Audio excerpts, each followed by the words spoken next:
we do have guidelines, we leave our buildings, we leave the safe rooms and come on scene here as fast as possible.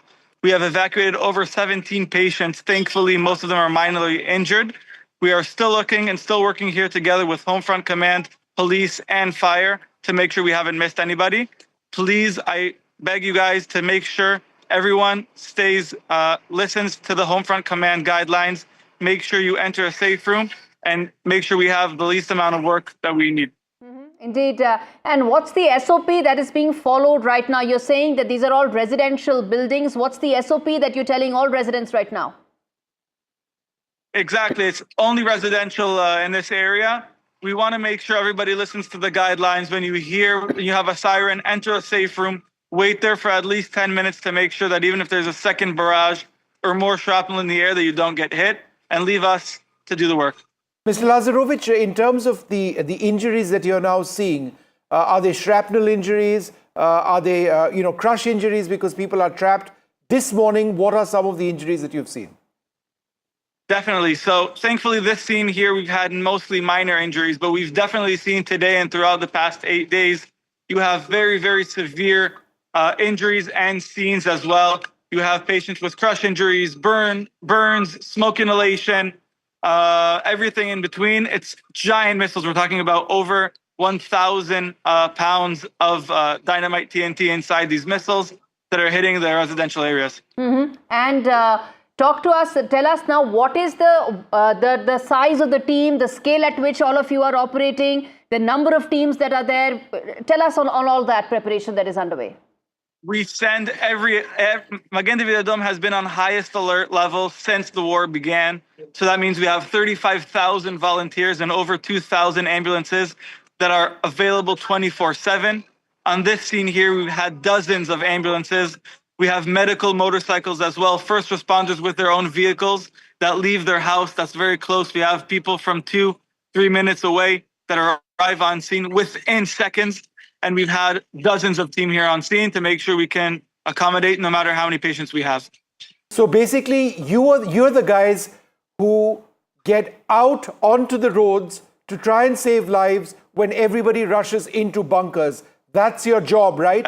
When the attacks happen, exactly. You get out to save lives, right? Exactly. We advise everyone to stay inside, and then on that time, we leave our safe rooms and come outside the second we hear the boom, so we can come and administer help as soon as we can.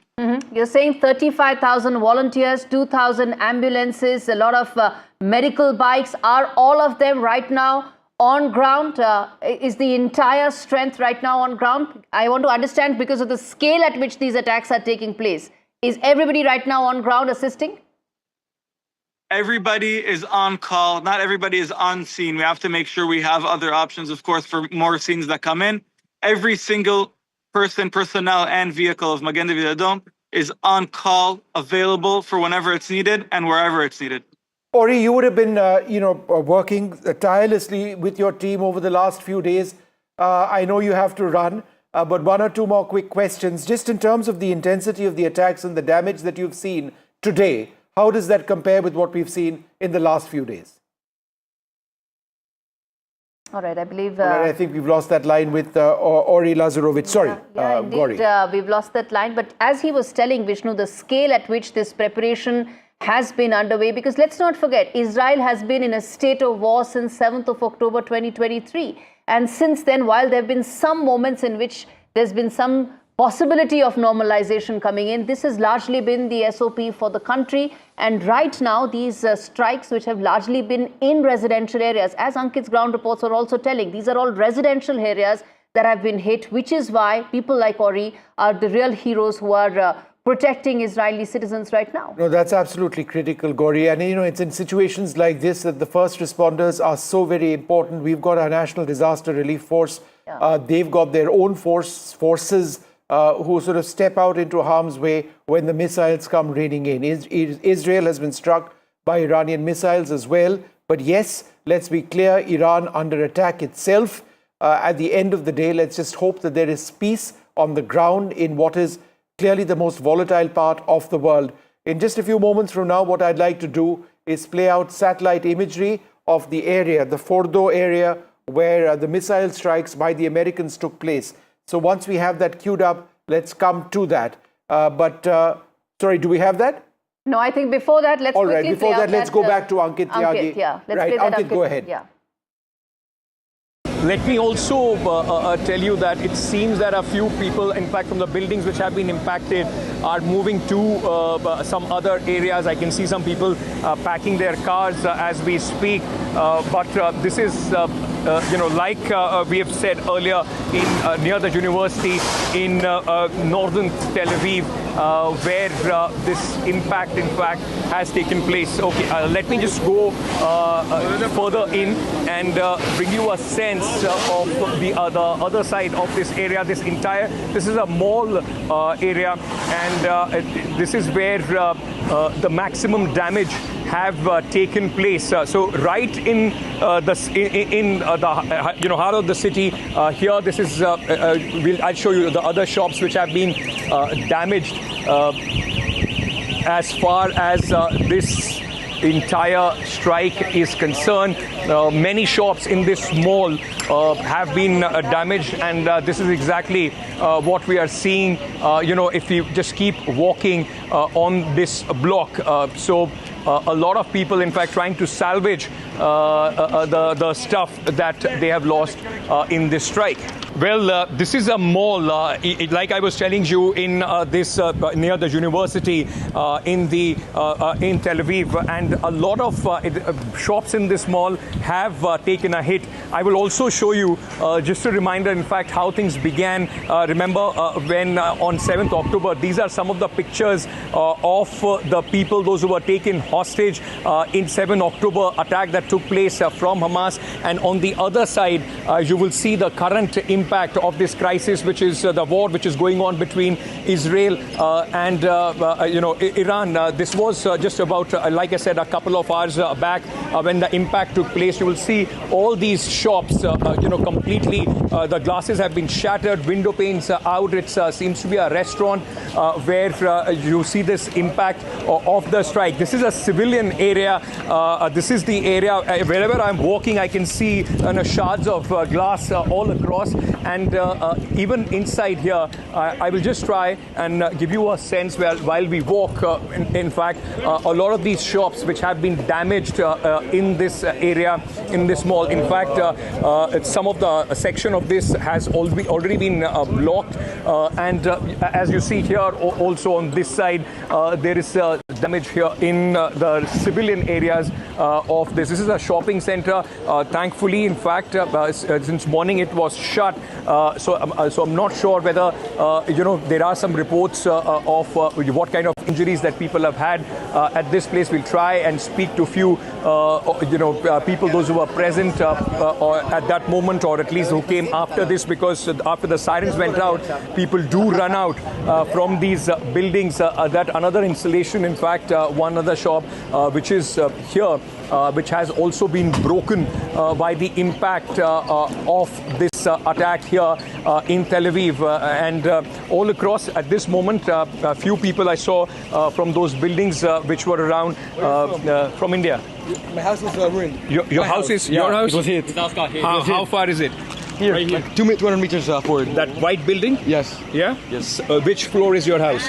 First floor. Yeah. So what is the damage? What happened there? I haven't been there because I was in my mom's house, but I think it's gone. Like no house. So where are you staying now? At my mom's house. At your mom's house? Yeah, I do. So what do you have to say about what has happened now? Do you think after America has bombed places in Iran, do you think the war will stop, or do you still fear I think that there will be more rockets, and it will be harder to for us. The Iranians will attack us harder. Negotiations, though. I think there's going to be negotiations now. Yeah. I don't think Iran wants to fight the USA. Yeah, that's it. I think. Is there fear with you guys? I mean, your house has been damaged. Is I there don't fear? feel so We're much. kind of used to it. We're used to it. We're okay. All right. Thank you. Thank you for speaking to me. All the best. All right, we'll keep going back to Ankit, but what we can show you now is just, let's have this up full screen. This is one of the impact points of Iran's ballistic missile attacks on Tel Aviv this morning. This actually shows the first responders, and we were speaking to one of them a few minutes back, getting into that area to try and ensure that everybody got out. Now, in Israel, because they are disciplined, they follow the rules, and they have shelters in virtually every house or every home. People did get out. There is an advanced alert system. Whenever there is an attack from Iran, they are alerted to it. People get out of their homes, they're moved into bunkers, and people end up surviving. But the extent of the damage quite significant this time around as a result of one of the most intense and sustained ballistic missile attacks by Iran on Israel in the last couple of days, not just on Tel Aviv, but we believe on other areas as well. But the devastation quite clear. The devastation that is there. You can see homes over there. And residential areas, all of them being very significantly impacted by these strikes. And you're getting those visuals there. And those are first responders. We spoke to one a short while back, and he was telling about the scale at which preparations are underway, and they always are, the SOPs that are followed, the scale of the strikes that have required the number of people to come out and immediately respond. And as we've been saying, that while citizens have a clear SOP, a standard operating protocol to go and hide under bunkers and under shelters, these first responders that you're seeing on your screens are the ones that go out, help citizens, ensure that they get medical aid if needed, and ensure that all processes and protocols are followed.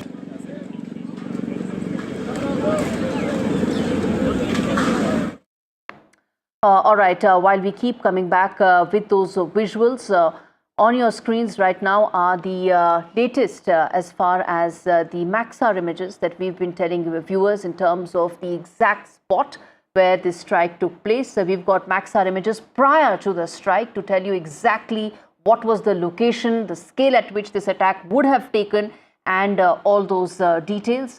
Vishnu Shom has all the details on this with perspective on why this needs to be seen in greater detail to understand the impact and its entire import. All right, but I'd just like to clarify that these are pre-impact images. The post-impact images might take several hours to process. However, what I'd like to do is explain to you exactly the site in very high resolution imagery that the US struck today. There were three. There was Esfahan, Natanz, and Fordo. The Fordo site is the critical one because, as I will show you now, it's been carved into a mountainside. So let's just zoom in to this particular image. What you see over here is this undulating structure is in fact the entire plant itself, the nuclear reactor, a lot of it is underneath this. And the image that you see here from the 19th of June actually shows a number of vehicles lined up in the near one of the entry points. There are multiple entry points into this facility, which is largely underground, as we've mentioned. So that's one image. Let's go to another image. It'll give you a clearer idea of the lay of the land. And this is the exact terrain that we are talking about over here. Let's focus on this area. You can see this entire hillside. And this is where the Americans likely struck. This is absolutely critical because this white building, and I'll come to a close-up of that in just the next few moments, is where this white building is one of the key entry points into the nuclear reactor, which has been carved into this particular site. Zoom in even more, if we can, into that particular area, right? This gives our viewers an idea of the extent of what the terrain is. As you can see, not just the white building, pan the camera if we can, from left to right over there. This gives you an idea, as I mentioned, of the terrain. It's been carved Fordo into this, which is why the US had to penetrate this with bunker buster weaponry, very, very high powered ordnance as well. Additional facilities perhaps up there, but it's this site which is critical, which is why we're going to go to the next image, which shows you exactly what I'm going to talk about. So remember that white building that you saw in the previous picture? This is the white building. There is an artery of roads which lead into this. This leads into the underground structures, which you cannot see. This is a uranium enrichment plant. The Americans would perhaps be worried about this being the area where nuclear weapons were potentially being developed. There is an artery of roads that you can see leading up to that one entry point over here. This is another building that you see a little further up over here. But again, you don't see any overt structures. You don't see any chimneys. You don't see any buildings, because Fordo has been carved into the ground. And this is one of the main areas where people enter. There are further entry and exit points over here. Zoom in where my finger is. It's actually two further entry points. An entry point into the mountain over here, and another entry point over here. I'm just wondering if we can go to the previous image, because these pictures tell so much. If we go to the previous image, then it'll give you a clearer idea of the terrain over here. This is a close-up of that area which America struck. If possible, we can go to the previous image. All right, we'll have that image, but before we go to that, here are two further points over here. Let's zoom in over here. This is a tunnel entry that you can see, a tunnel entry into the mountainside. There are multiple points which go into the mountain, under which the hillside, the feature, the rugged feature, inside which this nuclear plant in Fordo has been located. What the Americans were doing is looking to penetrate structures like this using the GBU-57 weapon, which is a 30,000-pound bomb. It penetrates through the surface of the mountain over there and incinerates or takes out whatever there is underneath. So the previous image, right? Okay, let's go to the next image, not just this image, but this, right? This is the key picture. And I think let's focus on this. Sony, would you like to focus on this as well? I'll get both the cameras over here to focus on this terrain.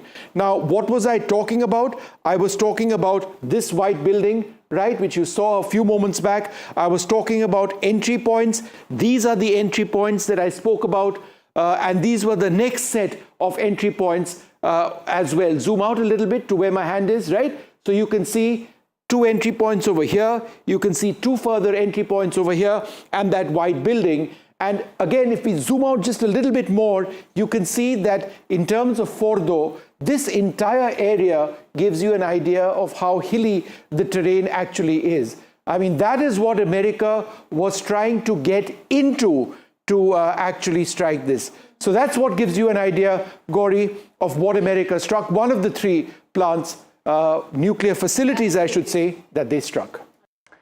Indeed, that really puts the entire strike in perspective. Let's now get in Ghazali, who's joining us live to talk more about the Iranian response. Iranian missiles have struck in several cities in Israel.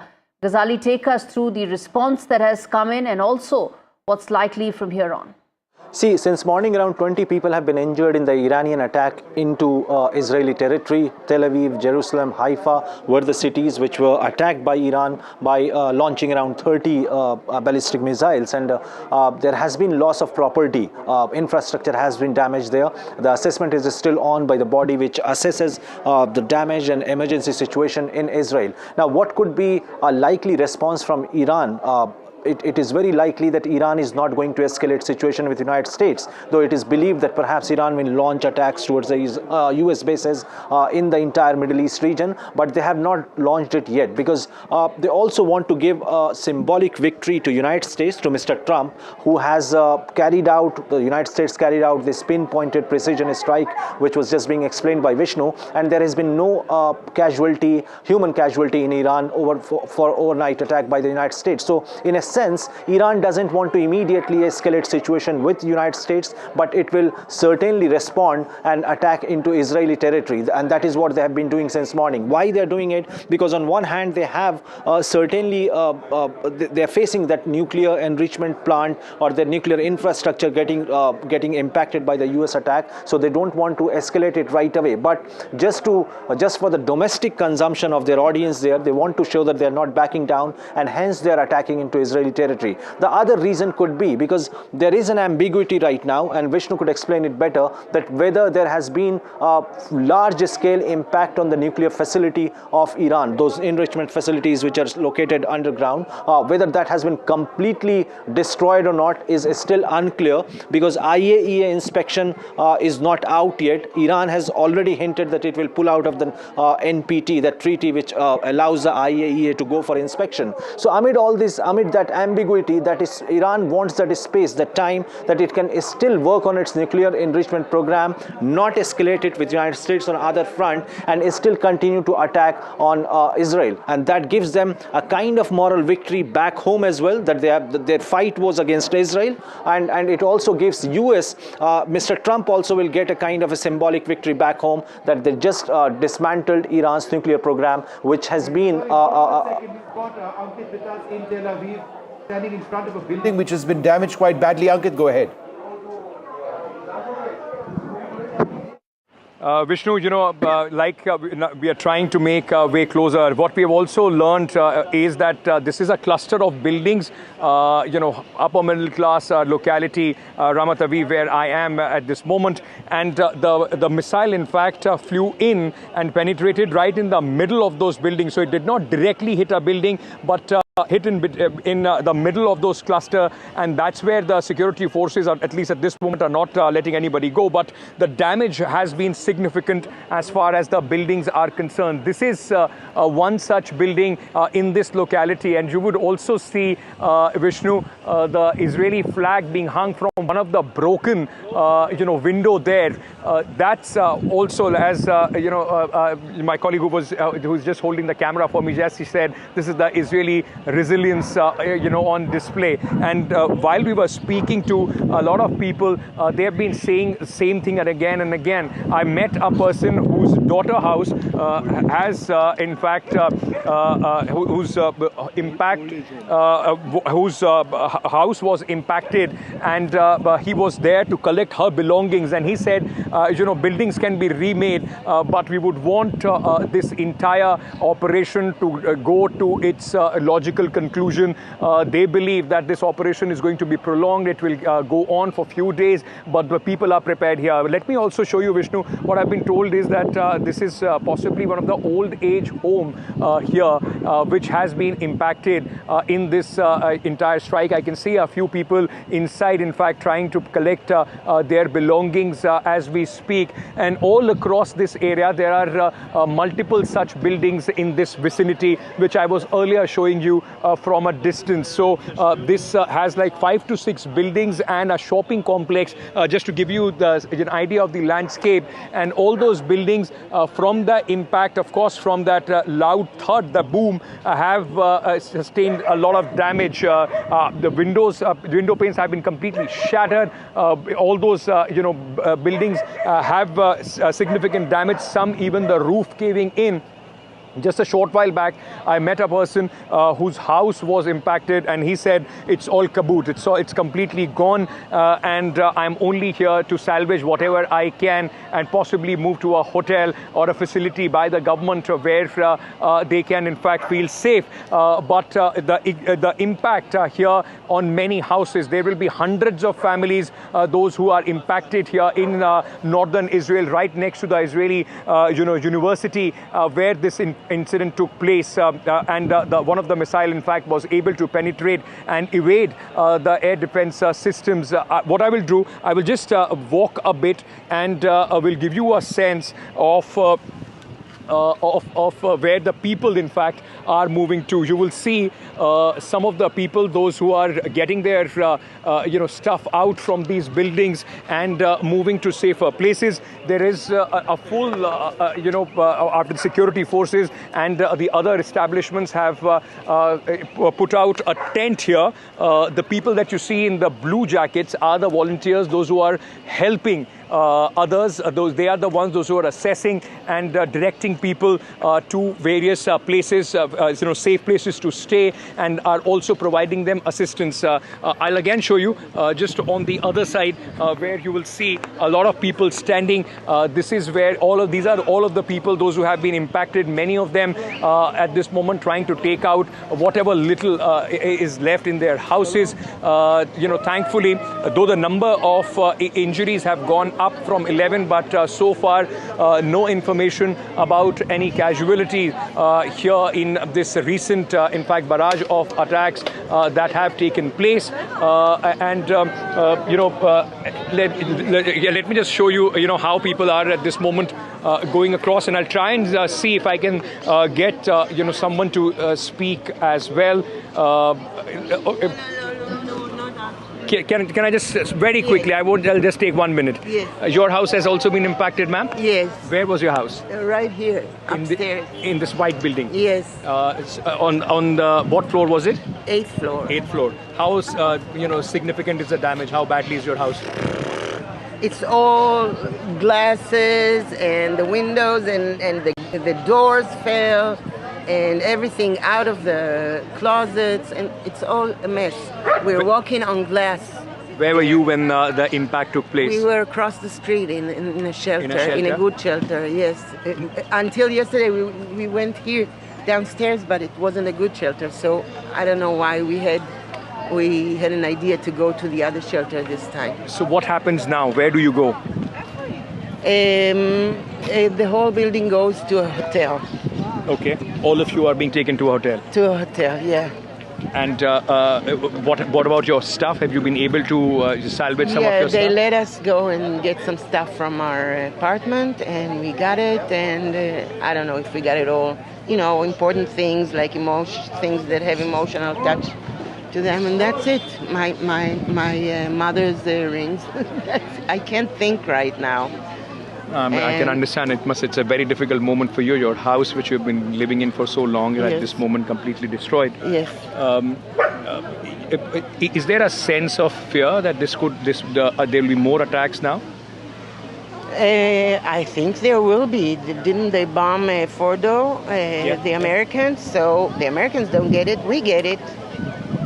And are people prepared for a long, conflict, or would they want this to end now? We want it to end. We want all the wars to end. We want the genocide in Gaza to end. We want to stop the war with Iran.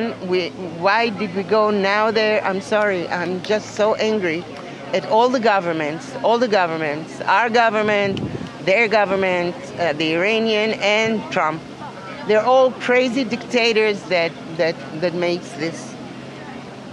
I'm so sorry, for the loss, ma'am, your house. So you heard this lady quite strong statement that she made that, for somebody who has lost the place which they have a sense of belonging, which they are familiar with, they lived in for many, many years, now seeing that absolutely shattered in one strike. Of course, you have to leave and then go and stay in a hotel. You don't know by when will all that be rebuilt, what will happen. A sense of frustration at what is going on at this moment as well, which is being conveyed by many of these people, those who are standing behind me. Thanks very much, Ankit, for being with us. We'll keep coming back to you, over and over again. It's going to be a very long couple of days for you, but very, very intense strikes. Ankit, just a quick question to you, if you're still there. All right, we've lost that line. In fact, Vishnu, let's play out this report that has been filed by RT correspondent who actually drove past the Fordo nuclear plant when that strike actually took place. بسم الله الرحمن الرحیم. از کیلومتر 25 اتوبان قم تهران و در نزدیکی ورودی سایت هسته فوردو این گزارش تقدیمتون میکنم. تنها دودی که دیده میشه در آسمان نزدیک به فوردو دودی است که از سمت مقابل سایت هسته فوردو، جایی که به نظر میرسه مربوط به پدافند هوایی فوردو میباشه، دیده میشه. من خودم حدوداً ساعت 3 بامداد به این نقطه رسیدم. تحرک خاصی از سوی ماشین‌های امدادی یا آتش نشانی ندیدم، به جز یک ماشین امدادی که در حال انتقال به نظر می‌رسید یک مجروح باشه، البته بدون صدای آژیر، به سمت قم رو مشاهده کردم.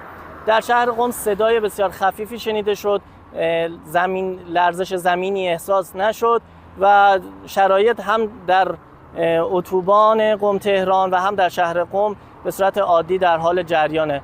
این گزارش رو من الان حدوداً ساعت 7 بامداد تقدیم شما دارم می‌کنم. بر اساس مشاهدات مردمی که در یک مجتمع اقامتی همین نزدیکی‌ها حضور داشتن، حدوداً صدای 6 انفجار شنیده شد.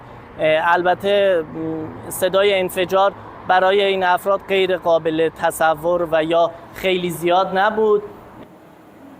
All right, well, that's the report so far. We will know about the extent of the success of those American strikes on Fordo when the new satellite post-blast imagery actually does come out.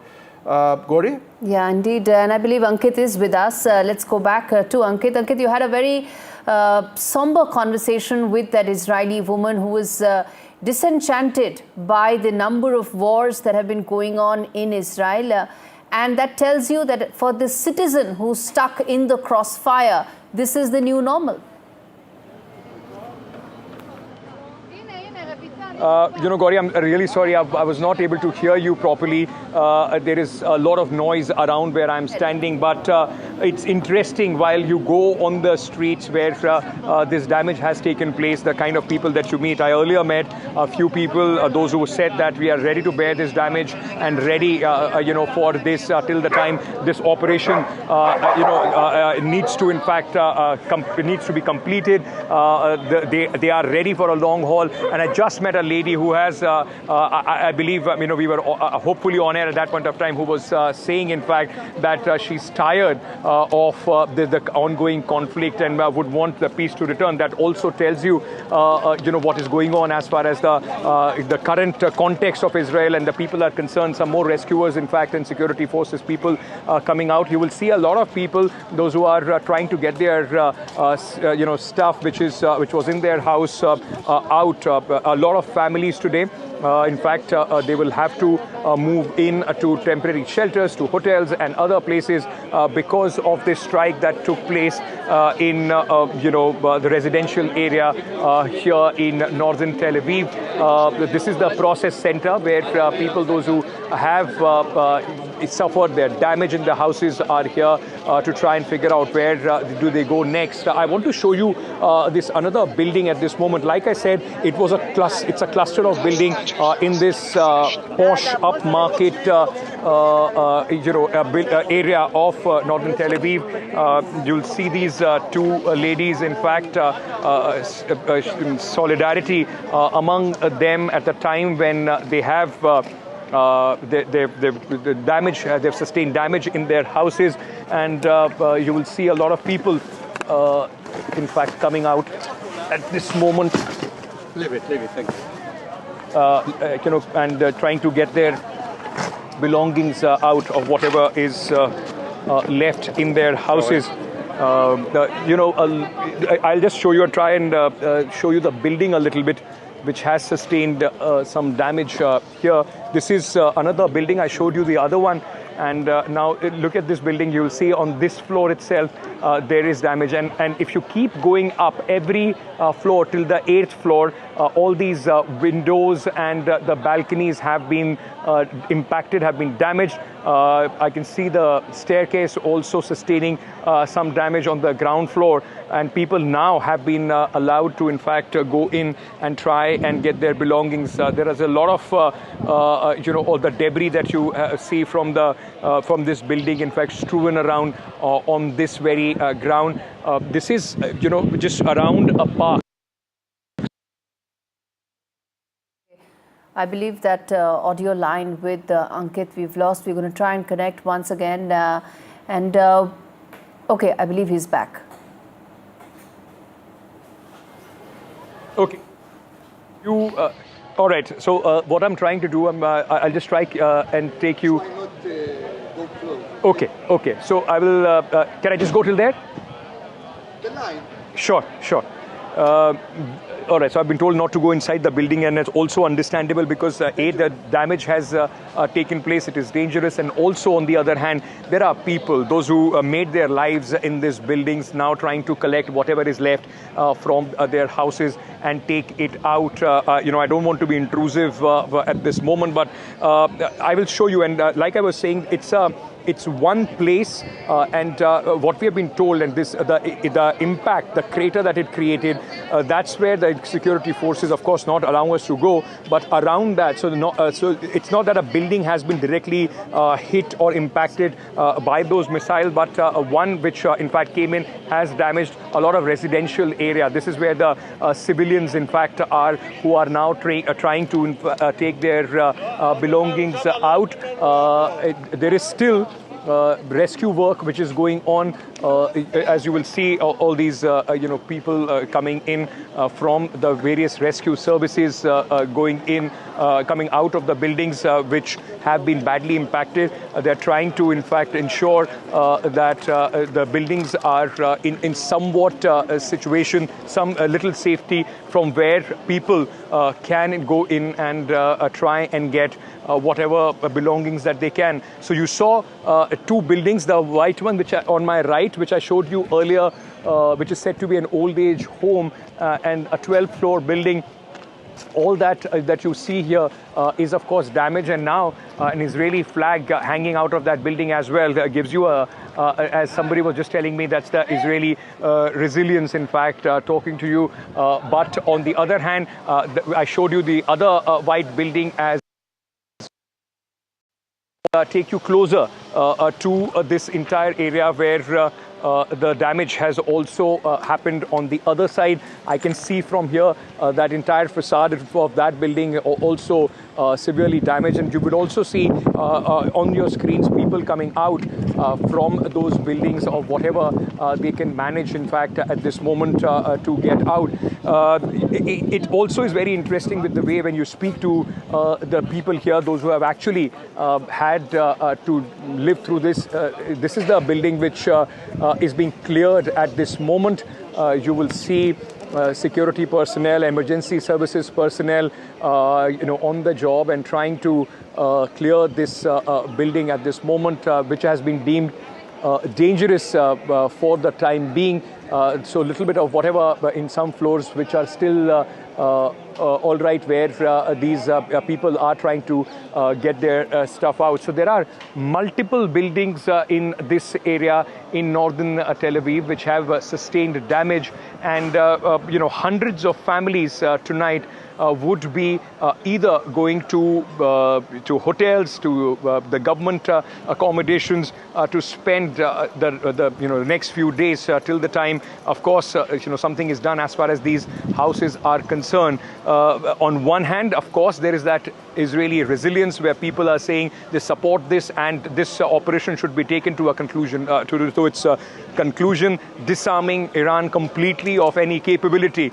of manufacturing any sort of nuclear weapon. On the other, I still met a few people, those who are extremely critical of the action and saying that they are being pushed into another war. All right. That is Ankit reporting live from Tel Aviv, giving us a sense of how things are looking like on ground. So viewers, let's quickly now get in Disha Bakshi, my colleague, to take you through exactly what was targeted by American military 12 hours back when those bombs took place. Disha, take us through which were the exact sites that were actually bombed.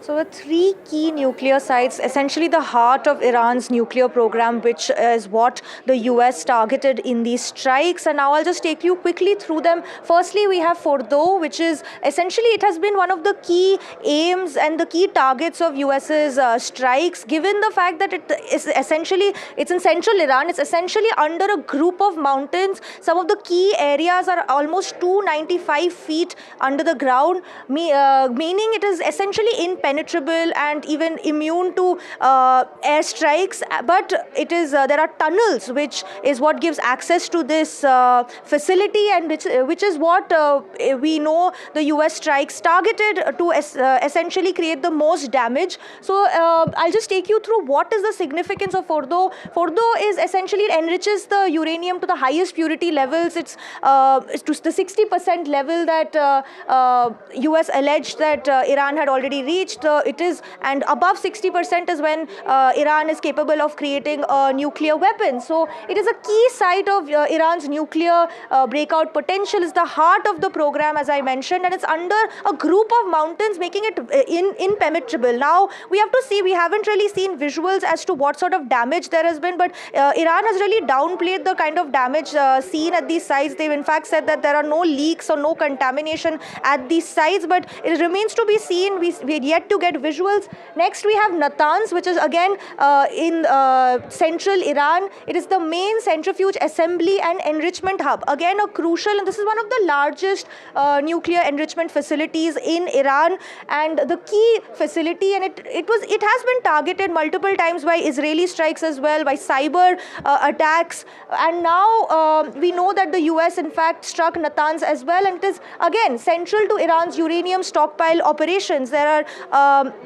It is a crucial location when it comes to Iran's program. Then we have Isfahan, again a crucial location. This facility was in fact created and built with Chinese support, and in fact it is a critical. This facility in fact allows Iran to make the other developments before the enrichment process even begins. So it has a lot of the stockpile there. It supports plutonium-related research and development as well. So this is again one of the biggest research complexes in Iran, and in fact certain reports have also suggested that this is the location where the US strikes have made the most damage, but we are yet to see what kind of damage really. Certain reports are also saying that US in fact struck the tunnels which give access to these three sites, which is Natanz, Fordo and Isfahan, but we're yet to see what sort of damage really. Iran has definitely downplayed the damage, but the visuals that we get soon will show what really happened. Actually bring us. Thanks very much, Disha, for being with us. Anjana Sankar joins us at this stage. Anjana, where is this all headed? What is your opinion on how this could escalate significantly? I think, the chance that we had for diplomacy, it's been blown off. The 2 weeks that Donald Trump gave, absolutely no idea what he had in mind, because if this was the plan and this has been done, as we know now, that Israel and the US has been on lockstep doing this military strategy that they have been planning all along. And I feel now Iran is being put on the spot. So what are the choices that Iran can make? That would be the big question which will decide where all this thing will lead to. For Iran, one choice is they can swallow this bitter pill and take this peace deal that Donald Trump is asking them to take. But it is peace that is wrapped in violence and conflict. So do you take that and keep quiet and just acknowledge that your long-held ambition of nuclear proliferation is ended here with the strike? Or I think this will impact the credibility of Iranian regime big time, because Iranian regime has been flexing their muscles, saying that if the US gets involved directly, Anjana, they just will half a second. pay a price. Just so that we can get in another quick question. Gauri, go ahead. Yeah, which is that you've been reporting a lot from the Middle East, from UAE. There has been a lot of commentary that's coming in fresh from Qatar as well, saying that these strikes will have repercussions. How do you see that playing out going forward? Honestly, I feel Middle East is a divided house. In the last 8 days, or 8 or 9 days, we have heard a lot of rhetoric from countries in the Middle East, in the Gulf, saying that this is what Israel has done is a blatant violation. But I'm not sure whether at this point they also have a tough choice to make. Either the question is whether their loyalty to the US and they become just mute spectators, and to see how this conflict will escalate from this point, how Iran will retaliate. And the crucial question for them definitely, which will push them to act or not to act, would definitely be whether the US military assets will be targeted by Iran's proxies in the coming days. Houthis from Yemen has already threatened that America will have to pay the price for what they did. All right, so Middle East will be waiting and watching. For the moment, Anjana, come back with a lot more. We continue to track this huge developing story. Yes. America has bombed Iran. That's what we're tracking. A lot more coming up. Stay tuned.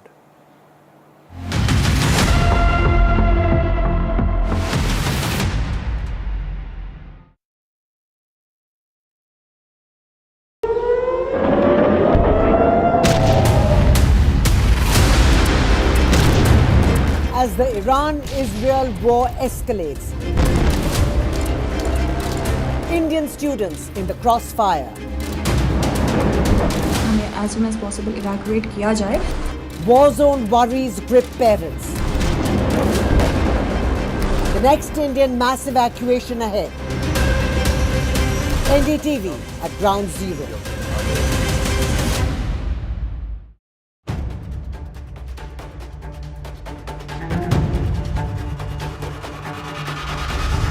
If it matters to you, if it matters to you, if it matters to you,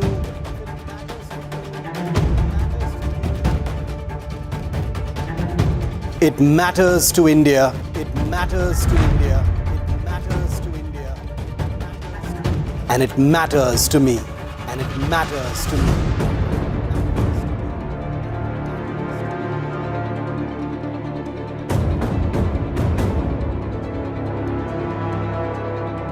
India Matters with Shivaru, only on NDTV 24/7. Is your business future ready? Join the 13-week strategic ESG certification program for business sustainability and growth for CXO and business leaders by NDTV, Terry and Zenora. Master global ESG frameworks, gain real-world tools, and lead with impact. Starts July 13th. Enroll now and power your business with sustainability. Do you really know the company you invest in? What is the real picture behind presentations and claims? Is the outlook as rosy as the company claims? Know Your Company, powered by NDTV Profit Research, shines a light on the biggest stock market movers.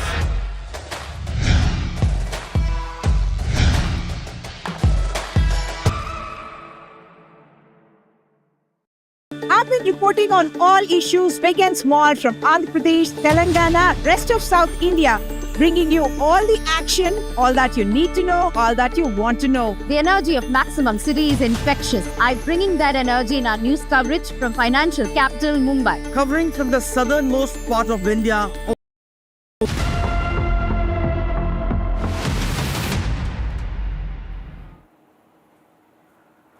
All right, viewers, NDTV has been getting you every detail of how this war has been developing in the Middle East in the last 12 hours. But back home, after Donald Trump struck the 3 Iranian nuclear sites, he's facing backlash. And let's now talk about whether Washington is actually divided and how deeply divided it is about these strikes. First, you see the 2 voices that is coming in from the Republican camp itself. You have Speaker Johnson, someone very close to Donald Trump, hailing these strikes where he said that the military ops in Iran, a clear reminder that Trump means what he says. But on the other hand, you have a strong Republican voice saying that why did these strikes have to take place right now? You have Marjorie Taylor Greene saying that every time US is on the verge of greatness, we get involved in another foreign war. So what is this? This is symbolic of the MAGA versus the Trump administration's policy dilemma. Every time there is a discussion that has to take place about what should be America's role when it comes to Middle East, there is deep ideological divisions, which is what you are seeing here as well. And you have Marjorie Taylor saying that this is not our fight. Where does Trump go from here? What could be the next steps for the Trump administration going on will be decided to a large extent also by the divisions, the ideological divisions that hold true in Washington, which is a divided house. We're going to talk about that and a lot more as we continue our rolling coverage of NDTV's rolling coverage of the Middle East. We're slipping into a very short break. We're coming back on the other side with my colleague Shivaru, who's going to take you through what are the other elements and aspects of that the world needs to keep a close watch on in the Middle East.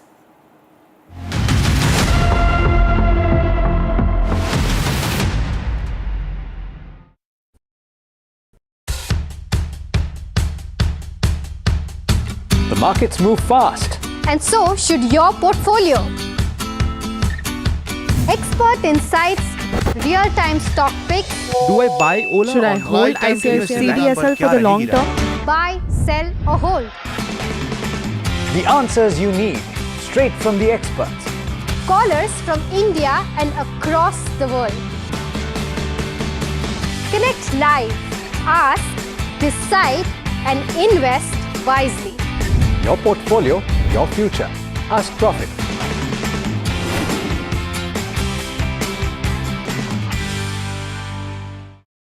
In today's interconnected world, India's voice is more crucial than ever. When India speaks, the world listens.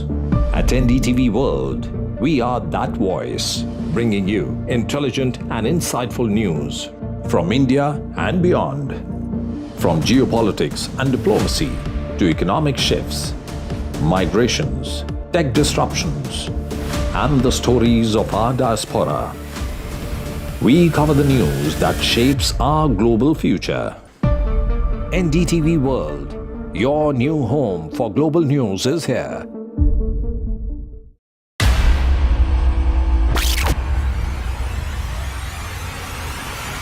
The last 1 month, if you see, the share prices of Genzol Engineering has fallen more than 58%. Why are the rating firms calling the debt payments as default? We have two credible credit rating agencies on March 4th coming and downgrading the stock to D. Statements are consistently being proven wrong, and transactions are being taken place which are different from what they were originally pictured to be.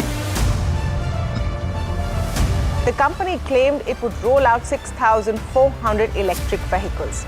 But what it has rolled out is a shocking scam. Funds meant for the project were funneled allegedly back to the promoters, the Junkie brothers. What did the money buy? Not EVs, of course, but a lavish flat in Gurgaon's luxurious DLF Carmelias.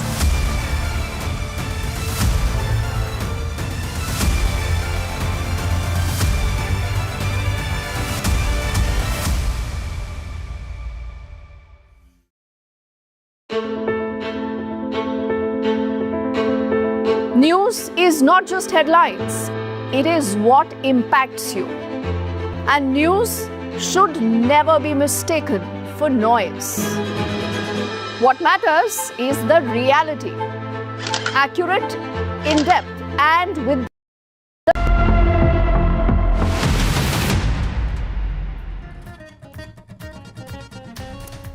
The Iran-Israel war has expanded after President Trump has bombed Iran for the first time in history. 3 top nuclear sites have been attacked by B-2 Spirit bombers. Iran warns of everlasting consequences. And in fact, Iran's retaliation has begun. It has fired missiles at Israel. Multiple cities on the ground hit. NDTV's reporter Ankit Tyagi is there and he's reporting it live. Strikes have also hit the Ben Gurion airport in Tel Aviv.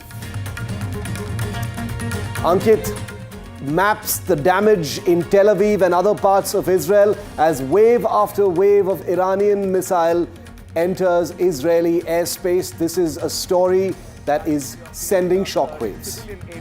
Of this is a shopping center. That another installation, in fact, one other shop which is here, which has also been.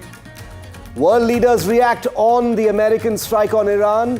The UK Prime Minister says Iran must come to the negotiating table. Gulf countries closely tracking developments as the world feels the tremors.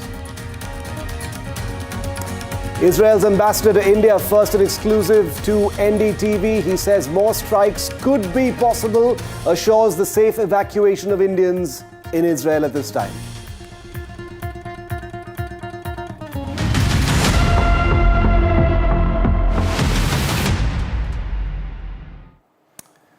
And we're starting with breaking news because it's been 12 hours since the bombing of Iran by the United States. Remember, the first ever airstrikes by the United States in Iran, where 3 Iranian nuclear sites, Fordo, Isfahan and Natanz, have been bombed.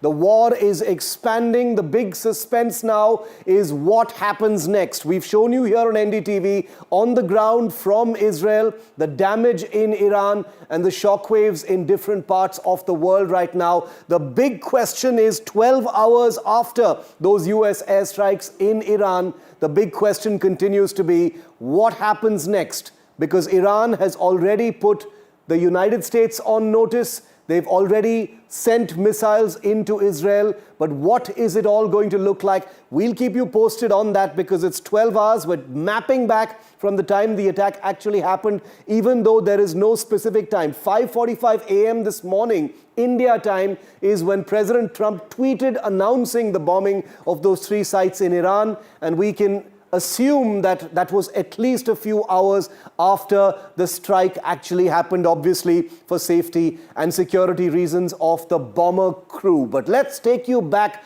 to the actual bombing to give you a sense of where things are at, what weapons have been used, and what this attack looked like. We've used the best instruments to put together as much information as we possibly can so you can appreciate and understand what the President of the United States has just made possible. First, let's tell you about the 6 weapons that we know for a fact have been used by the United States in this unprecedented airstrike on Iran.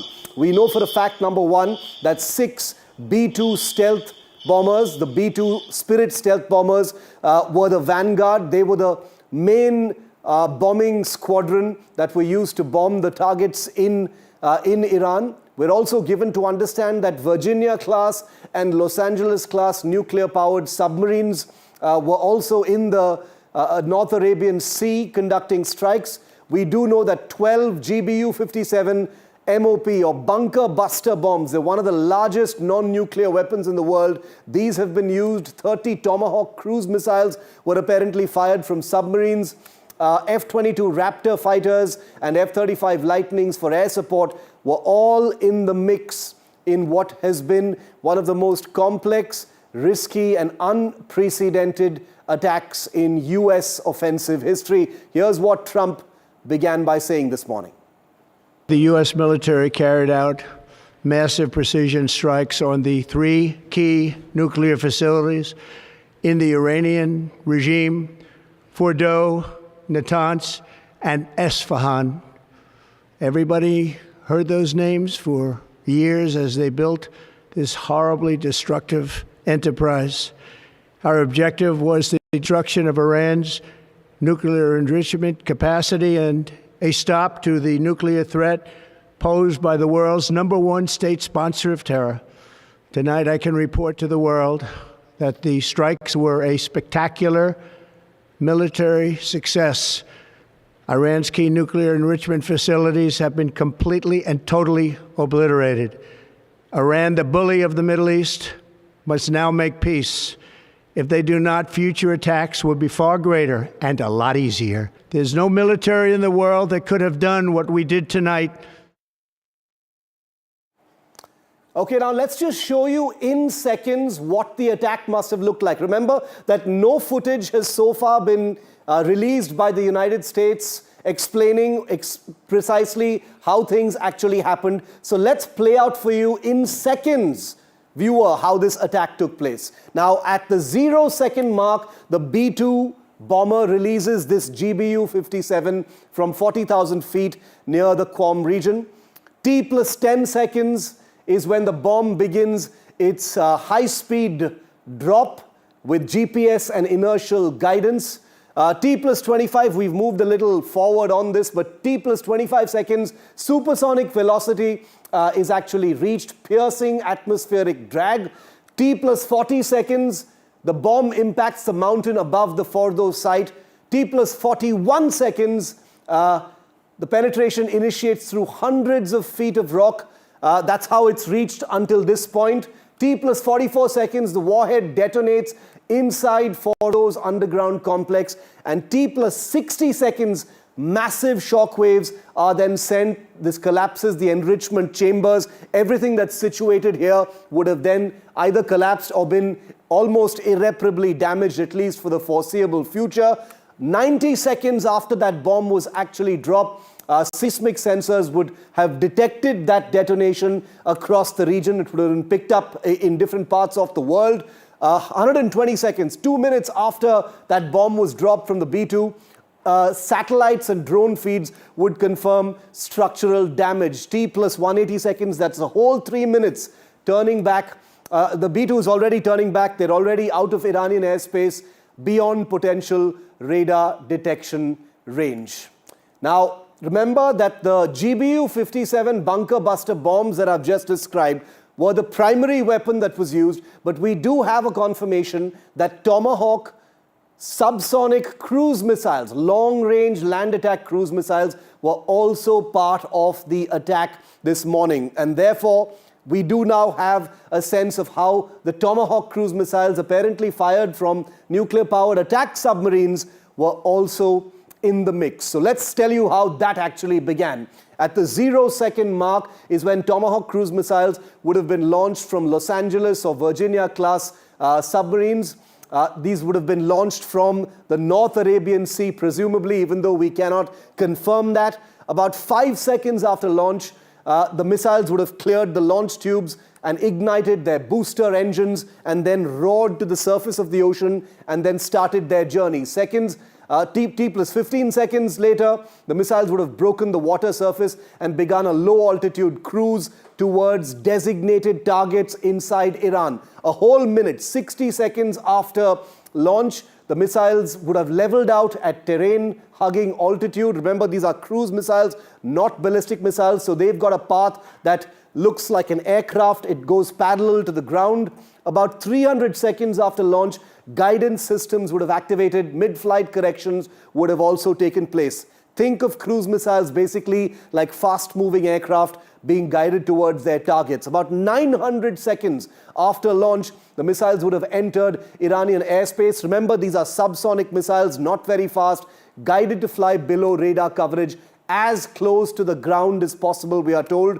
About 1200 seconds later, the missiles would have split course to target the nuclear sites. That's where the real terminal phase of this attack would have begun. About 1500 seconds after they took off, the final target acquisition via the onboard sensors of these Tomahawk cruise missiles, which are devastatingly accurate, would have kicked in. About 1530 seconds later, the missiles would have struck those targets in Natanz, Isfahan, and Fordo with great precision. About 1600 seconds later, secondary explosions would have been detected in the nuclear infrastructure, the surface areas. There is no reason to believe the Tomahawks have bunker busting capabilities, but whatever was on the surface would have been hit by these missiles. About 1800 seconds after launch, satellites would pick up fires, structural collapse, and signal disruptions, thereby confirming what the damage would have actually been. Okay, so let's tell you about which nuclear sites have actually been hit in Iran, because the three facilities that have been struck are basically the creme de la creme of the nuclear program inside Iran. Natanz is the main atomic site that was hit. All of these hit by the two weapons that I've just described to you. This is the main atomic site. Let's move to the other pieces of information. Part of a facility is underground to defend against airstrikes. Ironically, that wasn't enough against a GBU-57 properly aimed. This is where Iran has been enriching uranium to about 60% purity, is what we're told. It is the most fortified nuclear site in existence, certainly in Iran, and possibly compared to even the most fortified sites elsewhere in the world. It's located on an Islamic Revolutionary Guard Corps base about 70 meters below the surface. It's under a mountain. It's been the focus of Western concerns over Iran's nuclear program. So Fordo is a place that you're not going to be forgetting in a hurry.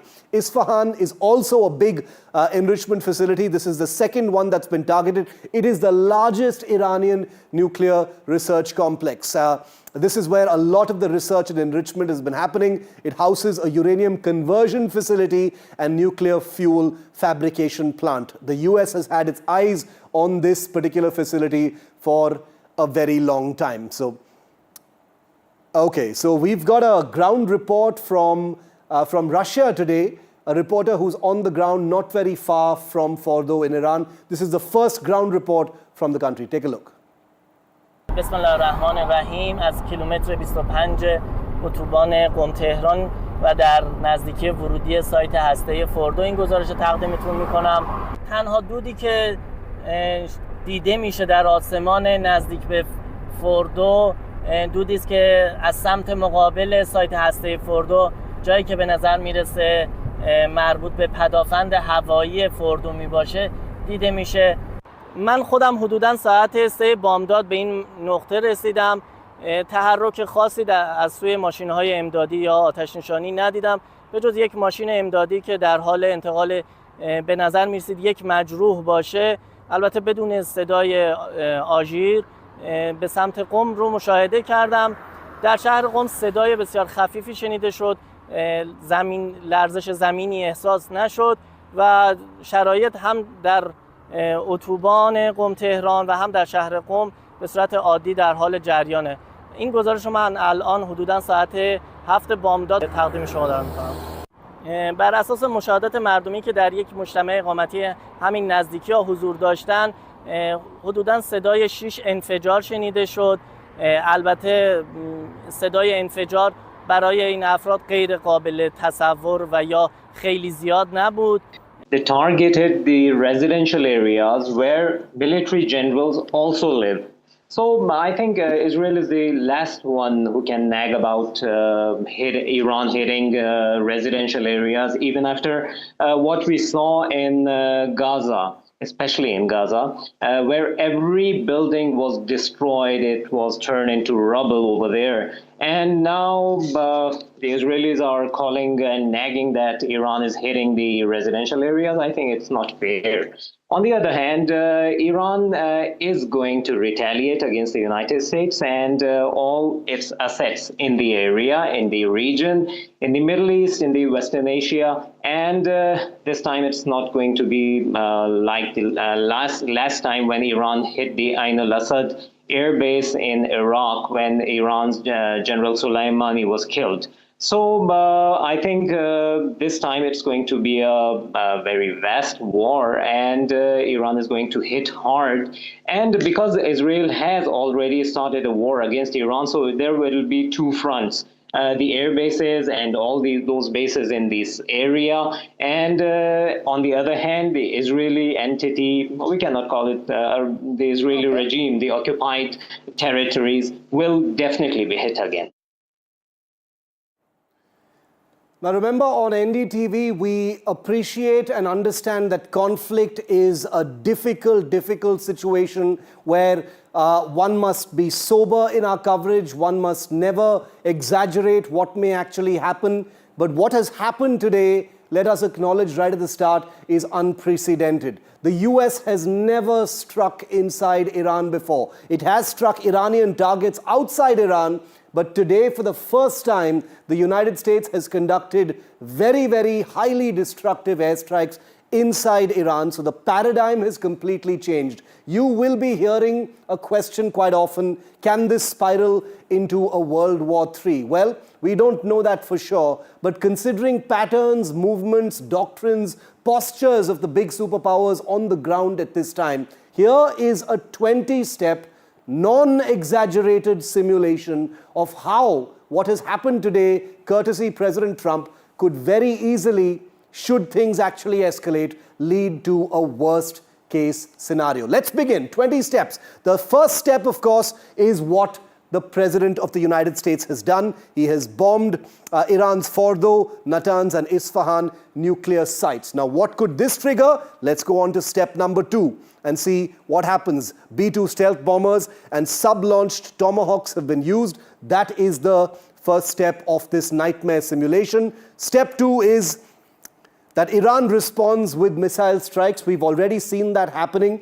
It has happened in Israel so far, but the question is, will they attack also American targets in Syria, Iraq, etc.? US bases hit in Iraq, Syria, and elsewhere. Step number 3, Israel goes on a full war footing. This is again highly possible because of where things actually are. Let's keep moving this as quickly as possible. Conducts airstrikes on Iranian IRGC targets in Syria and Lebanon. Then we move to step 4, where you have The Hezbollah and Iraqi Shia militias launch massive rocket salvos into Israel. Rockets launched at Israeli cities and US embassies. Again, something that is clearly within the realm of possibilities. Step 5, the US reacts by getting its navy to engage Iranian fast attack boats in the Persian Gulf.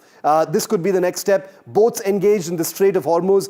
Oil prices globally explode, and that has its own effect. Then step number 6 is when Iran threatens to close the Hormuz Strait completely. And that will have a huge global impact because Saudi Arabia's oil infrastructure would then be targeted possibly by Iran.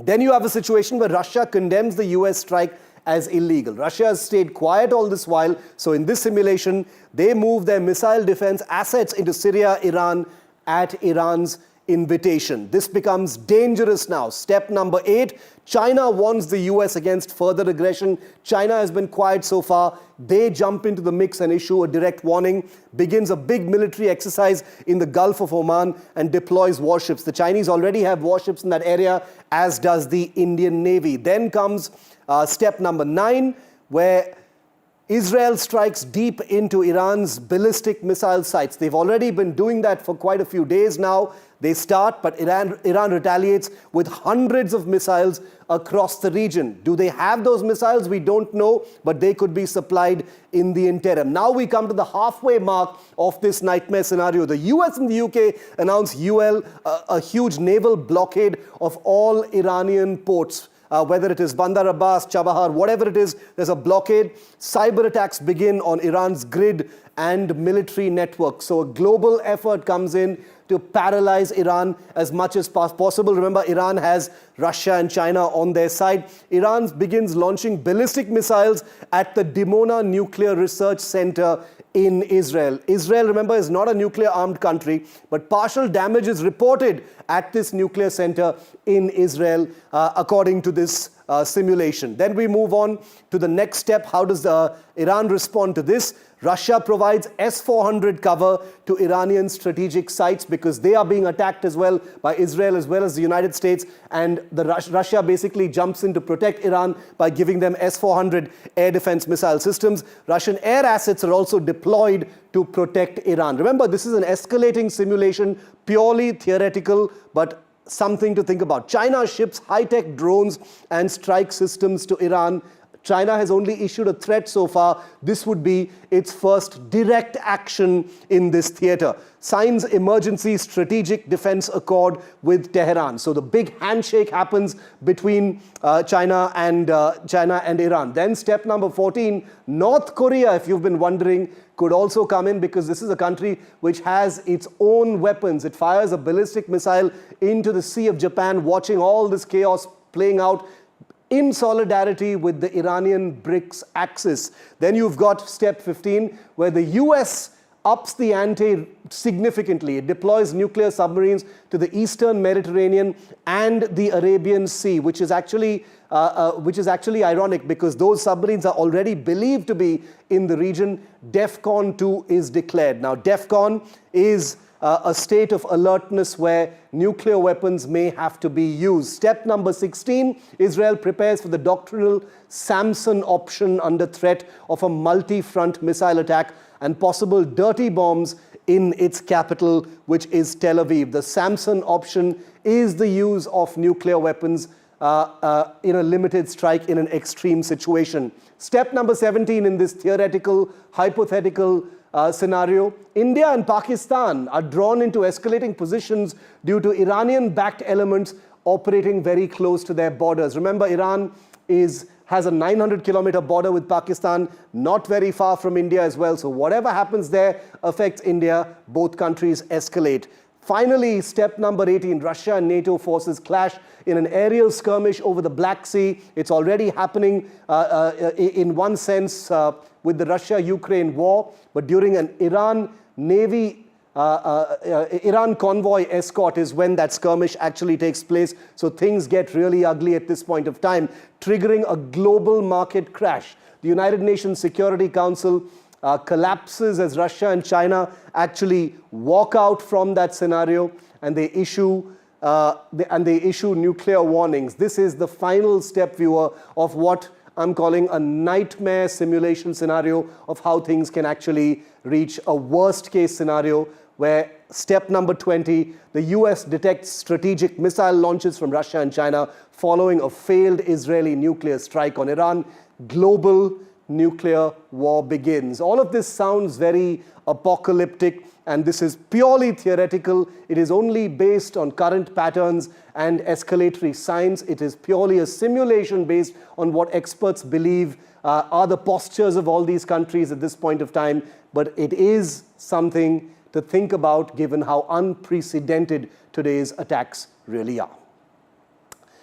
Ankit Tyagi is in Israel, and he's been reporting on Iran's first retaliation since its 3 nuclear facilities were struck. He's been on the ground reporting from some of the worst affected places in Tel Aviv and beyond. Here's what he brought us. Can I just very quickly, I'll just take 1 minute. Yes. Your house has also been impacted, ma'am? Yes. Where was your house? Right here, upstairs. In this white building? Yes. On the, what floor was it? 8th floor. 8th floor. How significant is the damage? How badly is your house? It's all glasses and the windows and the doors fell and everything out of the closets, and it's all a mess. We're walking on glass. Where were you when the impact took place? We were across the street in a shelter, in a good shelter, yes. Until yesterday we went here downstairs, but it wasn't a good shelter, so I don't know why we had an idea to go to the other shelter this time. So what happens now? Where do you go? The whole building goes to a hotel. Okay. All of you are being taken to a hotel? To a hotel, yeah. And what about your stuff? Have you been able to salvage some of your stuff? Yeah, they let us go and get some stuff from our apartment, and we got it, and I don't know if we got it all. Important things like things that have emotional touch to them, and that's it. My mother's rings. I can't think right now. I can understand it's a very difficult moment for you. Your house, which you've been living in for so long, is at this moment completely destroyed. Yes. Is there a sense of fear that there will be more attacks now? I think there will be. Didn't they bomb Fordo, the Americans? So the Americans don't get it, we get it. And are people prepared for a long, conflict, or would they want this to end now? We want it to end. We want all the wars to end. We want the genocide in Gaza to end. We want to stop the war with Iran. Why did we go now there? I'm sorry. I'm just so angry at all the governments, our government, their government, the Iranian and Trump. They're all crazy dictators that makes this. I'm so sorry, for the loss, ma'am.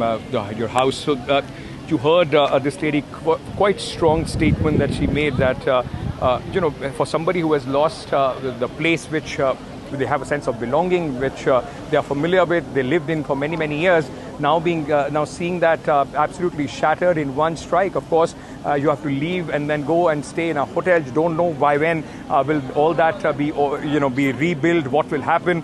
A sense of frustration at what is going on at this moment as well, which is being conveyed by many of these people, those who are standing behind me.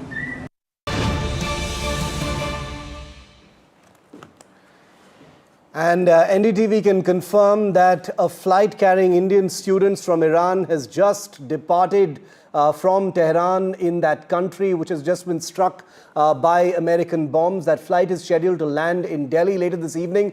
Vishal Vivek is with me live. Vishal, details, 280 students will be landing back, but there are more still in Iran at this time. That's right, Shiv, and at least 500 to 600 students remain in Iranian territory as we speak. As you rightly mentioned, 280 have just departed Iran, and they are likely to land in the next 2 hours or so in Delhi. Most of them belong to Kashmir, about 200 of them belong to Kashmir, and as I mentioned, close to 300 are on that flight. Similar flights have been taken by Indian students in the last 3 days.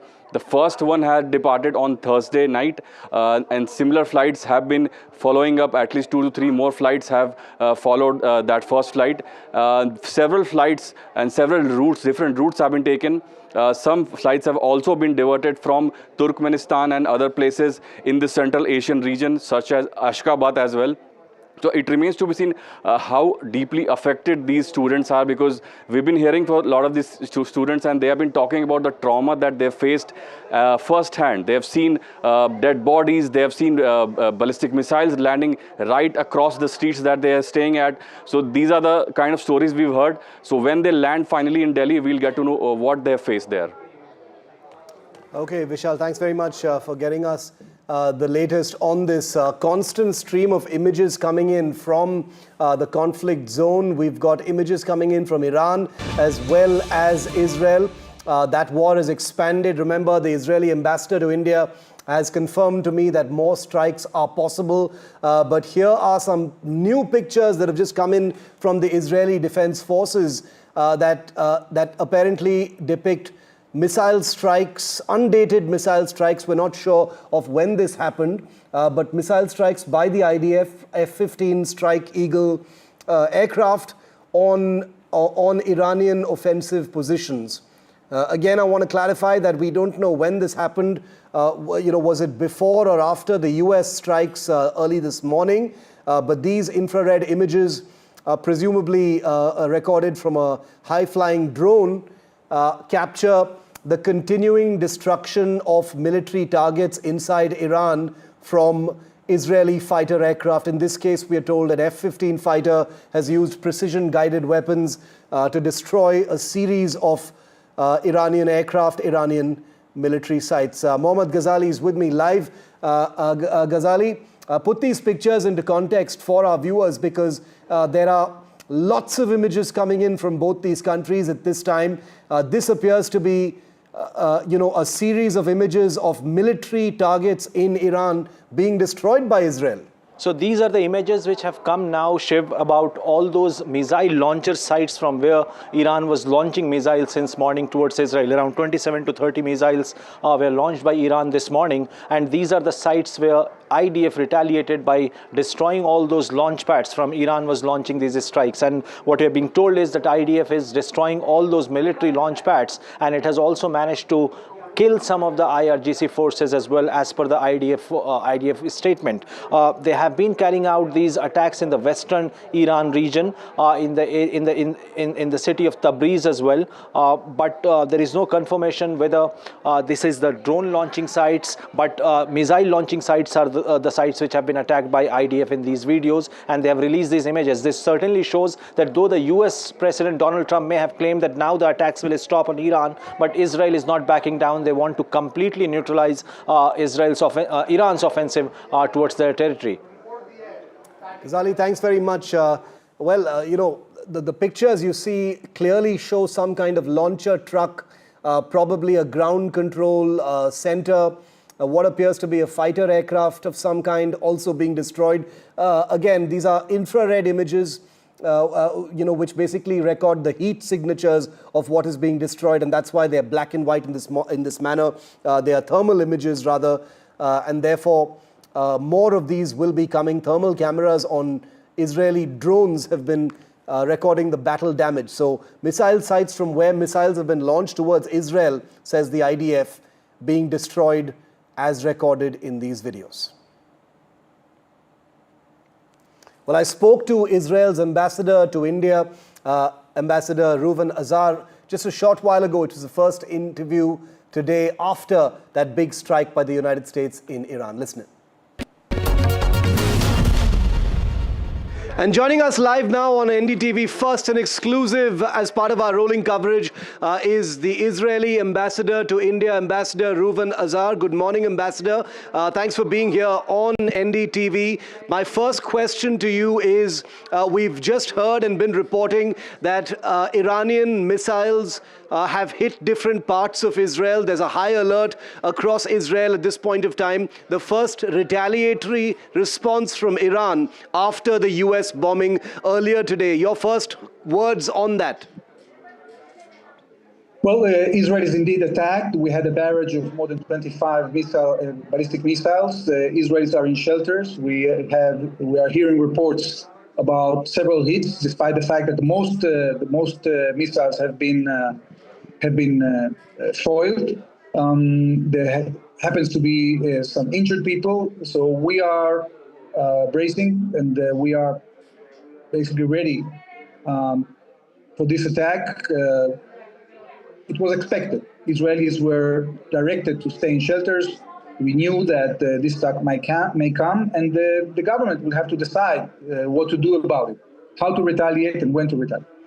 Ambassador, how do you see this situation unfolding? I'd like to first ask you about the United States bombing of those nuclear sites in Iran. We've heard from your Prime Minister in Israel as well. Your reading, your understanding of these strikes by the United States? I think that the leadership of the President Trump has proven to be amazing. The President of the United States took an historic and bold move. The decision to attack the nuclear facilities, I think, is the right decision. It is a decision that not only defends Israel, it defends the region, it defends the world, and it saves us from nuclear catastrophe that was planned by this malign regime. So it started with an Israeli strike against those installations and against the second existential threat that was the ballistic missile threat. As a result of that, the barrages of missiles from Iran have decreased substantially. But now this American action is basically sending a message to Iran that if they continue with their aggression, the price for the regime will be huge. And it remains to see whether the Iranians decide to retaliate against the American targets. I hope they don't. I think that it's very important to keep this conflict as narrow as possible. I think the Iranians now should come back to the table, should negotiate the dismantling of their military nuclear program and the dismantling of their missile ballistic program. Ambassador Azhar, my third question to you is, the Iranian government leadership has put the United States on notice. They've said no U.S. city, no U.S. citizen is safe. How do you interpret that threat? There are a large number of U.S. bases and military units spread across West Asia. Do you think Iranian attack on some of those facilities is a possibility as well now?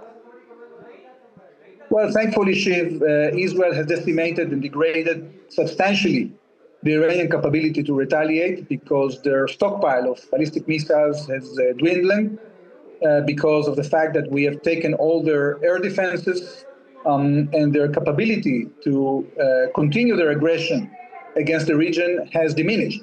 If you take into account that there is a huge American amassing of force in the region, I think it would be absolutely irresponsible, not only for the region, but also for Iran's and the Iranian people's interest, if the Iranians continue this aggression. I know you can't go into specifics, Ambassador Azhar, but I will still like to ask on the U.S. bombing, unprecedented bombing of 3 nuclear sites in Iran. It comes after, a wave of punitive attacks by Israel inside Iran. But during these particular strikes this morning by the United States, what role, if any, did Israel play and the Israel military, sir? As you've seen, Shiv, Israel in this Operation Rising Lion, has taken massive, action against all the nuclear installations of Iran. The Iranian military nuclear program was spread around more than 70 locations, and we systematically pounded these locations in the course of the last 10 days. There were some locations, like the facility in Fordo, that is deeply underground, which the United States have capabilities to strike it more effectively. That's what they decided to do. So you are seeing a massive Israeli operation with a complementary action by the United States to neutralize this existential threat for Israel and this terrible threat for the rest of the world. It has been, I think, a very effective action that was taken after decades of trying to convince the Iranians to avoid from this course of action. But unfortunately, they didn't take us seriously. I hope that the day comes in which they take us seriously, and they understand that in the interest of the country and for the future of the government, they have to change policy and stop their campaign of aggression towards Israel, their attempt to create a hegemony in the region, and to pursue more peaceful policies. Just two more questions, Ambassador, before we let you go. One, do you see the possibility of more strikes on Iran by either Israel or the United States? There's also the question of the Iranian leadership, the Khamenei and others, that many experts believe to be unfinished business as far as Rising Lion is concerned. Well, Shiv, as much as we didn't agree to allow Iran to develop this double plan to exterminate us, we continue to be determined to defend ourselves. And if the regime doesn't understand the message and thinks that they can continue pursuing this, so probably our cabinet will have to make decisions to do more than just targeting the direct threats against us, and we'll have to take more action to hit the military infrastructure of Iran as a whole. As you know, Iran has many military targets that weren't hit yet, their army, their navy, many other capabilities, installations. So there is a lot for Israel to continue hitting if Iran continues to attack us. My final question, Ambassador, is India is, of course, watching everything playing out very closely, specifically on the evacuations of Indians from land borders in Israel. Can you give us an update on that? I know specifics are evolving right now, but whatever you can share with us, because there is concern about their safety as well. Well, we are, of course, are taking care of all the residents in our region, including the Indian nationals. We are in coordination with MEA. There have been initial efforts to evacuate those Indians that want to leave through the Jordanian border. And we will continue this coordination in order to make sure that no Indian citizens become under threat. Ambassador Reuven Azar, thanks very much for speaking to NDTV. Thank you.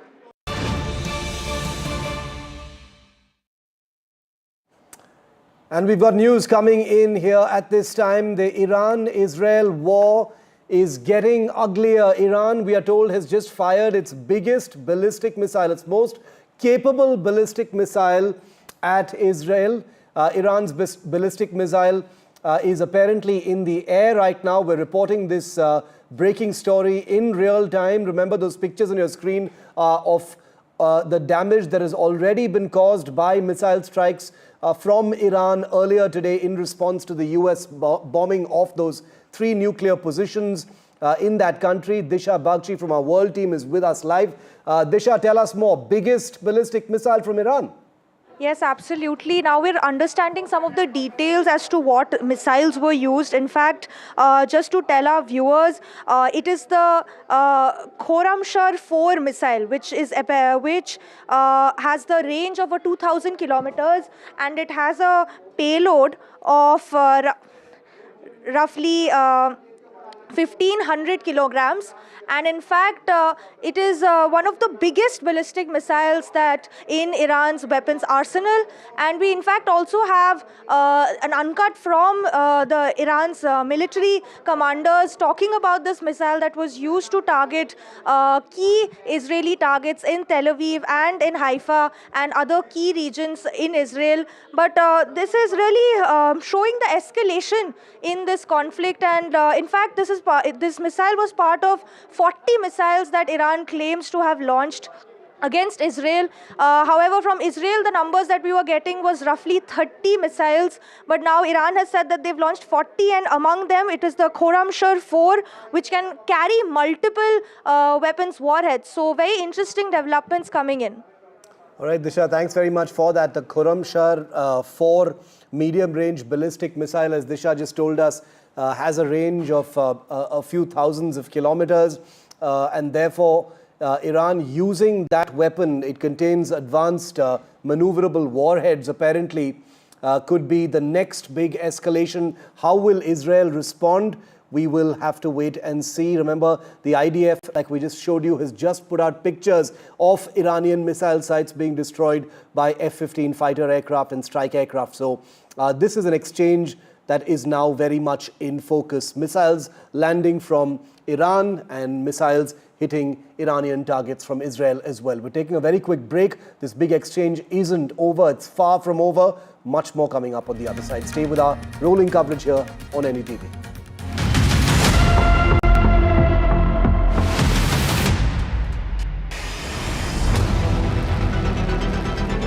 There are sirens which have now gone on in Tel Aviv. We are in this bunker. You will keep hearing the sound of the sirens which is coming in. This is where exactly the impact, in fact, took place. Those shards of glass that you can see all around. You will see various floors from top to bottom where this kind of damage has taken place.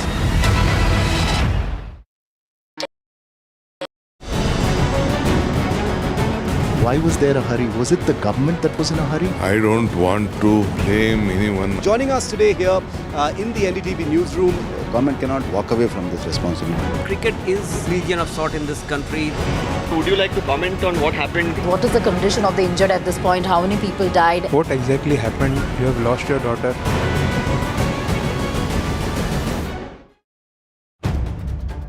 If it matters to you, if it matters to you, if it matters to you,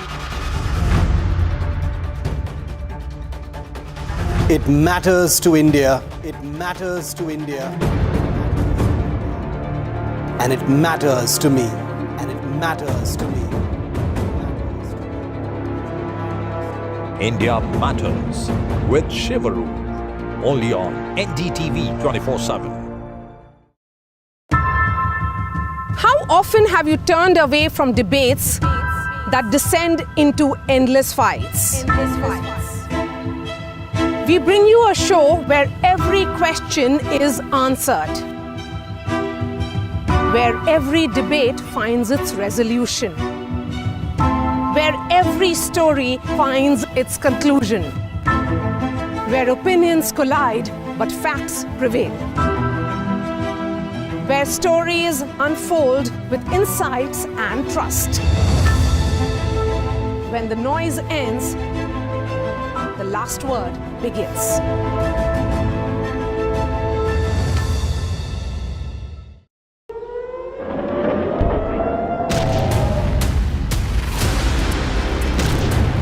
As the Iran-Israel war escalates, Indian students in the crossfire. As soon as possible evacuate किया जाए. War zone worries grip parents. The next Indian mass evacuation ahead. NDTV at Ground Zero.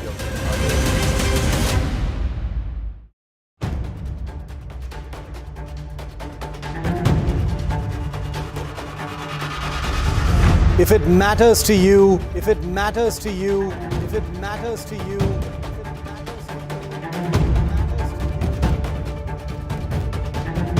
it matters to India. It matters to India. It matters to India. And it matters to me. And it matters to me.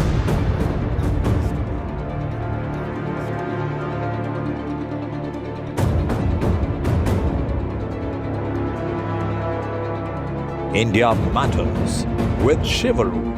Only on NDTV 24/7. Is your business future ready? Join the 13-week strategic ESG certification program for business sustainability and growth for CXO and business leaders by NDTV, Terry and Zenora. Master global ESG frameworks, gain real-world tools, and lead with impact. Starts July 13th. Enroll now and power your business with sustainability. Do you really know the company you invest in?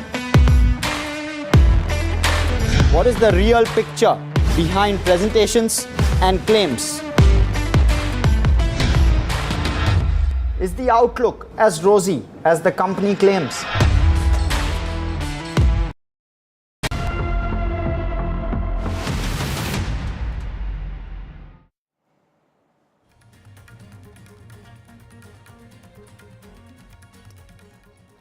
And apart from Tel Aviv, the capital of Israel, Jerusalem, the other city, just 40 minutes from Tel Aviv, has also come under attack. These are the pictures that are defining our coverage this day, when the US has just struck Israel about 12 hours ago using bunker buster bombs dropped from stealth bombers. Alistair Bunkle of Sky News is in Jerusalem, where some Iranian missiles have landed. Here's that report. It, of course, is an attack on Israel because Israel has been carrying out wave after wave of attacks on Iran over the last 8 or 9 days, hence why we've been seeing these daily missile barrages. But I think we'd also have to assume that it is the first reaction to what the Americans did overnight. Now, look, that's a red alert, which means the sirens will probably sound in this area quite soon. Oh, there's a. Can you see the trail of a ballistic missile there? Again, that looks to me as though it's heading towards possibly the Haifa or Tel Aviv region, where at the moment it looks like the majority of sirens are sounding around the Haifa and Tel Aviv regions along the Israeli Mediterranean coast. Another one as well. Oh, I can see quite a few there now. 1, 2, 3, 4, 5, 6. Interceptions sky above us, 7, 8. So that is a 9 now. So I think we're well into double figures of missiles fired. Now, in recent days, the waves have often been 20, 25 missiles fired from Iran towards Israel, and it looks like it might be a similar figure now. Clearly not all at once. I can hear sirens in the distance and now all around us as well.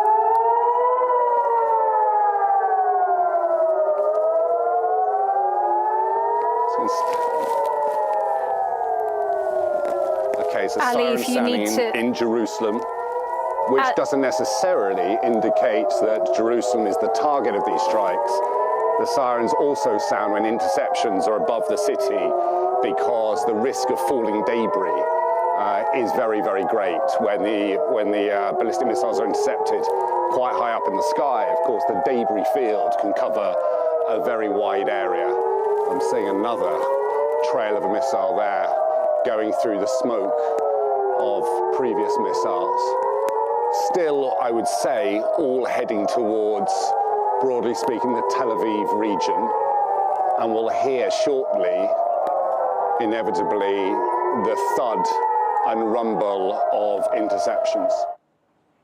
A dramatic ground report there from Jerusalem, and NDTV's Ankit is in Tel Aviv, just 40 minutes from where that report you just saw. He sent us this report from a vantage point depicting a part of the Israeli capital where missiles have actually landed. Watch this. I can show you around here. In fact, at the time of impact when this would have happened, you can see some damage which has been sustained to these places. There is glass shattered all around. It's a civilian area near the university where the impact took place. There is glass shattered all around. This lady is also. Were you here when the attack took place? Are you injured? A little bit, yes. What happened?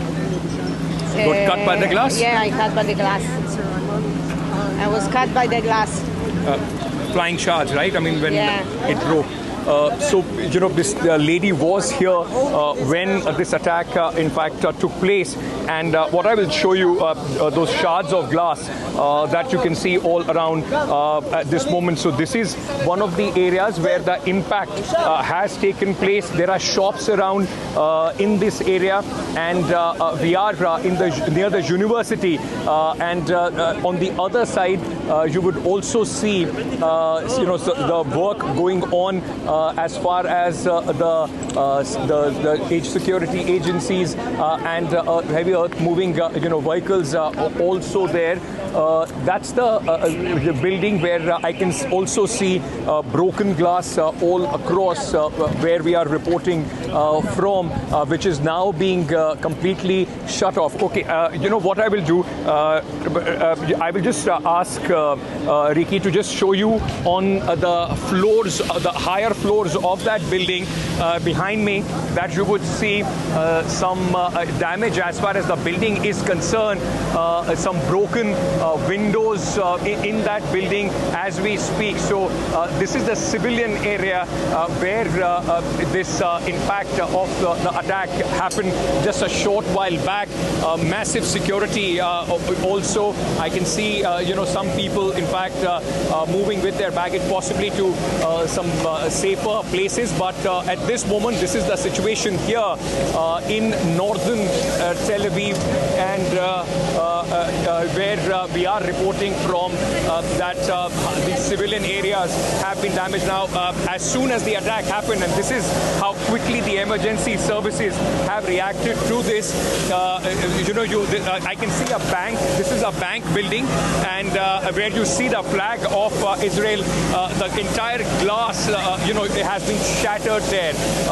It's completely broken because of the impact, and right now the cleaning crew is here. They are trying to clean this entire area up.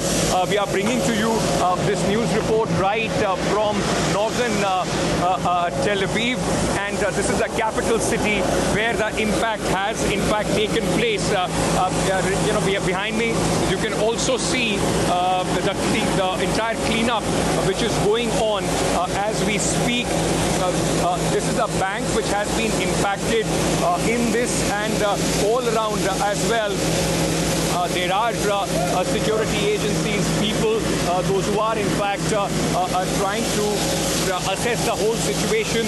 I've seen a lot of people from this very building moving out. I'll show you again the building which has sustained some damage. You will see various floors from top to bottom where this kind of damage has taken place. There are, completely broken windows on this building. So I'm yet to assess, we are yet to know whether there is some sort of injuries that have taken place in this area. But what we know at this moment is that about an hour and a half, this is where exactly the impact, in fact, took place of that hit, the barrage of the rockets and the missiles that came in from Iran. And our coverage of this big global story continues on the other side of this very short break. Just a reminder that on NDTV, for the latest updates and breaking news, do not forget to subscribe to the NDTV YouTube channel. We've got rolling coverage happening in parallel there. Many more videos, many more international inputs as well, always there. See you on the other side.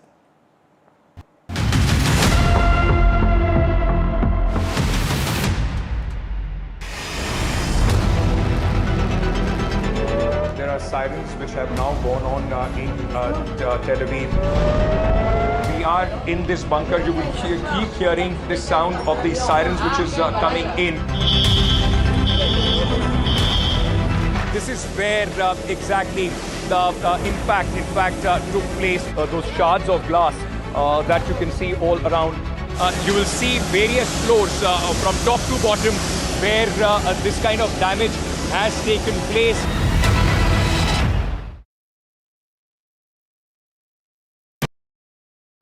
I've been reporting on all issues big and small from Andhra Pradesh, Telangana, rest of South India, bringing you all the action, all that you need to know, all that you want to know. The energy of maximum city is infectious. I'm bringing that energy in our news coverage from financial capital Mumbai. Covering from the southernmost part of India over the last 23 years, I bring in-depth and 360-degree coverage from the Dravidian heartland. The land of Mishti, also known for its bitter politics. I have seen much water flow under the Howrah Bridge, covering Bengal in all its vivid colors. India's IT capital is always bustling, a city full of startups, stories and surprises. And I keep you ahead on all the Bengaluru buzz.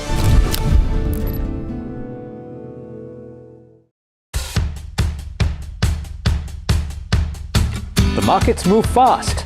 And so should your portfolio. Expert insights, real-time stock picks. Do I buy Ola? Should I hold CDSL for the long term? Buy, sell or hold. The answers you need, straight from the experts. Callers from India and across the world. Connect live, ask, decide and invest wisely. Your portfolio, your future. Ask Profit.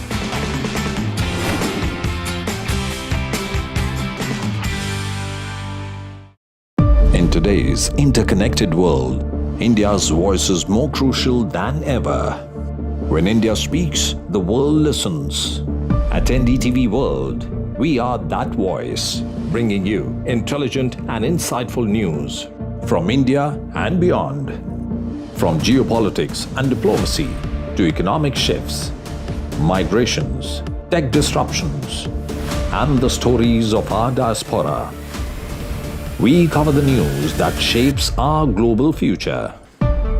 NDTV World, your new home for global news is here.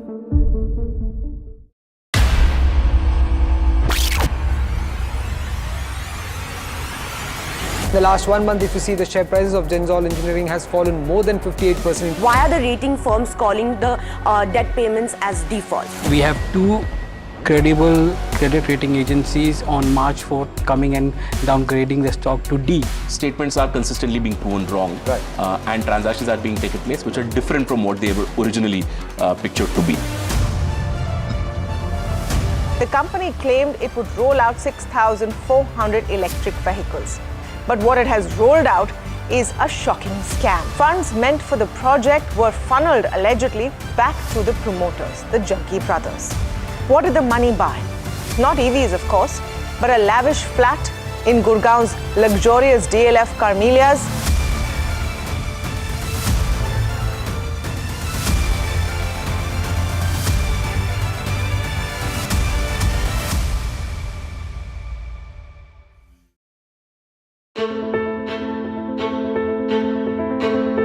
News is not just headlines, it is what impacts you. And news should never be mistaken.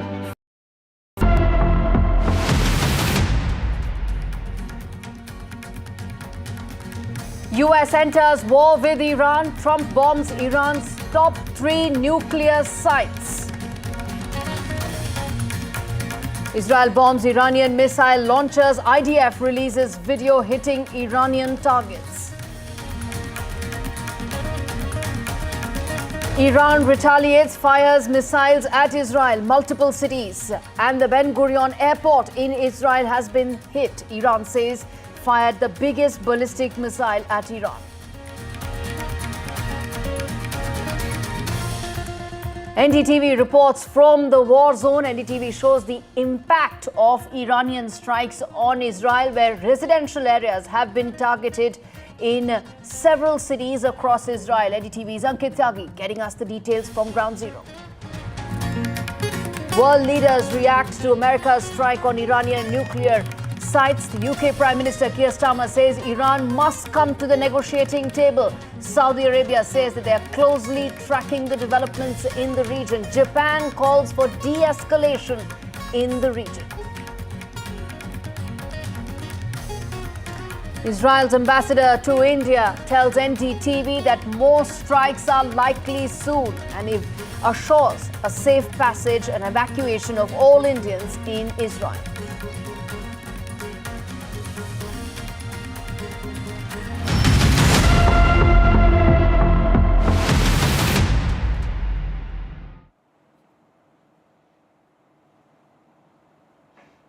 Viewers, you're watching our rolling coverage of Trump bombing the 3 main nuclear sites in Iran. On your screens are the developments that have been taking place in the last 12 hours. And let me now first cut across to Iranian Foreign Minister, who's addressing the media. Is the door for negotiations still open?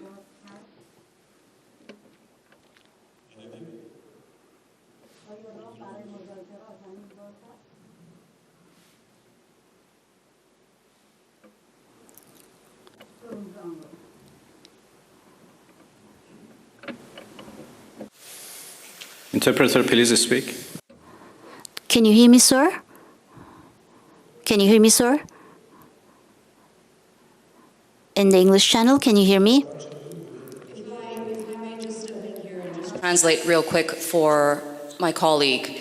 He's asking if there are still room for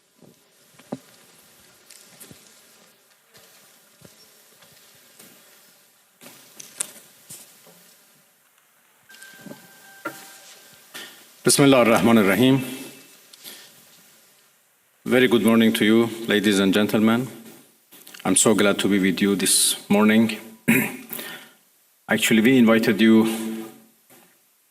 yesterday for a briefing on the latest developments on the ground and, of course, on diplomatic process. Because I came here from Geneva, where we had our first ministerial meeting of Iran E3, and then I had here yesterday lots of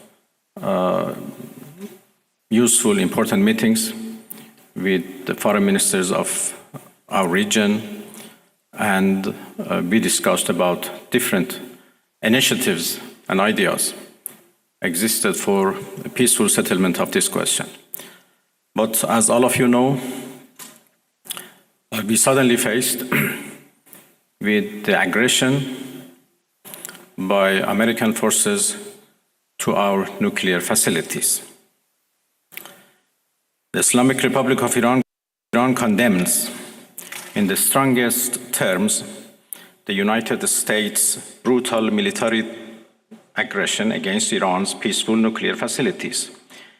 It is an outrageous, grave, and unprecedented violation of the fundamental principles of the Charter of the United Nations and international law. The warmongering and lawless administration in Washington is solely and fully responsible for the dangerous consequences and far-reaching implications of its act of aggression. The US military attack on the territorial integrity and national sovereignty of a UN member state carried out with genocidal Israeli regime, carried out in collusion with the genocidal Israeli regime, has once again revealed the extent of the United States' hostility towards the peace-seeking people of Iran, who will never compromise over their independence and sovereignty. The Islamic Republic of Iran continues to defend Iran's territory, sovereignty, security, and people by all means necessary against not just US military aggression, but also the reckless and unlawful actions of the Israeli regime. While President Trump was elected on a platform of putting an end to America's costly involvement of forever wars in our part of the world, he has betrayed not only Iran by abusing our commitment to diplomacy, but also deceived his own voters by submitting to the wishes of a wanted war criminal who has grown accustomed to exploiting the lives and wealth of American citizens to further the Israeli regime's objectives. All right, that was the Iranian foreign minister saying in no uncertain terms that he came from Geneva, where diplomacy was being given a shot, but all that now stands completely defeated by America's strike on the 3 nuclear sites in Iran. Let me get in my colleague Ankit Tyagi, who's been reporting live from Tel Aviv, getting us all details of what's really happening on ground. Ankit, let me come to you first, which is in terms of how things are unfolding right now in Tel Aviv. We have the first official reaction coming in from the foreign minister, where he says that what America did is something that's against international law. And also, it sort of sets the stage for what lies ahead, doesn't it, given the fact that on ground, strikes are continuing from both sides? Well, Gauri, like I said, I'm sorry, I'm not able to hear you properly, but we are now just on the outskirts of Tel Aviv. I'm not allowed to, in fact, share the location with you, but I just want to show you that this is another residential, in fact, area just on the outskirts of Tel Aviv, where you will see the damage, extensive damage, which has taken place because of the direct missile hit that this area, in fact, took. These houses just behind me have been severely damaged, and you would see that, it seems like this entire colony, a neighborhood of sorts, where houses have completely come down. One portion of this very house has completely crumbled, along with the extensive damage that you see on the others that are behind me. This is a residential neighborhood just on the outskirts of capital Tel Aviv. Earlier, we were, in fact, in the northern part of the capital, where we were showing you the visuals of the Ramat Aviv area. And now we have driven about 40 minutes from that spot to this very different area. We are the only Indian, media team which has, in fact, reached this spot. This neighborhood at this moment is, completely, many houses have been completely damaged, and it was also part of the barrage of missiles that came in this morning from Iran as a retaliation from their side of the bombing that took place on their nuclear sites. So in the morning, in the barrage of the missiles, about 27 of them which were launched. The area where I was earlier, this one, in fact, most severe, because this is these are the houses, the residential area, which has taken a direct hit of those missiles, and that is why you see extensive damage at this moment. It is being cleared by the security forces as we speak, and the houses, the occupants of these houses were in the safe room, I've been told, when the impact, in fact, took place. Some people have been injured. Here there are cars which are standing on the pavement. The windows, the front shield and the back windscreen, all of them absolutely shattered on impact of this. But at this moment, a lot of volunteers and security apparatus here, along with the rescue, teams, I can see them clearing these houses from inside, and people taking out what they had. But this, in fact, when you look at it, it tells you this is all that is left of somebody's residence, somebody's house, somebody who possibly would have been living here for years, and all that now stands completely destroyed. And the destruction here tells the story in itself of the impact of that barrage of the missiles that came in this morning from Iran. And also, you're the only reporter right there on ground zero, the only Indian channel to be there. Ankit, you've been able to speak to people on ground, citizens there. What are they saying? Where are they now going for safety? On this location, I'm yet to speak to a few of the residents. I can see a lot of them coming out, but we'll try and make our way in and show you, in more details exactly what is happening. But like we saw on the other hand as well, in the other location that I was reporting from earlier, all of these people, those who are residents of those buildings, are out. They will be, in fact, shifted to either to a hotel or to some other facility provided by the government, but a difficult time as far as the citizens are concerned. And these are the areas which, of course, very clearly are residential areas where those missiles from Iran, in fact, made contact in the morning, when they were able to evade the Israeli, defense system, the air defense system, and the impact is just behind me in this, locality that you are seeing at this moment. Indeed. And Ankit, how far out is this from city center, from Tel Aviv? If you could tell our viewers that. It's about, it's more than 20 kilometers. It's about 20-25 kilometers from the place where we were earlier in the morning in northern Tel Aviv. We had to, in fact, drive for almost about 35 to 40 minutes to, in fact, reach this location from the capital city, and I'm only trying to just try and see if I can make my way closer to this damage and destruction which has taken place here at this very location, a little closer, and to give you a better sense of what has happened. You will see, just behind me, those houses which have been, this one, in fact, this is the one which seems that the point of impact was, and, I've been told to, in fact, move behind the lines, which has been drawn for the press. And this is the house which took the direct impact, and there are trees, everything, in fact, absolutely uprooted and shattered, and many houses around it have also suffered the damage. On the other end of this, you will see some barricading which has been done as well. Probably, a fire was also extinguished from here. I can see the remnants of what had happened. I will just, move in, as I've just been instructed by the security forces here to be behind this very line which has been drawn for the press. So once again, just giving you a sense of where we are and what is happening here. Some of the residents I can see.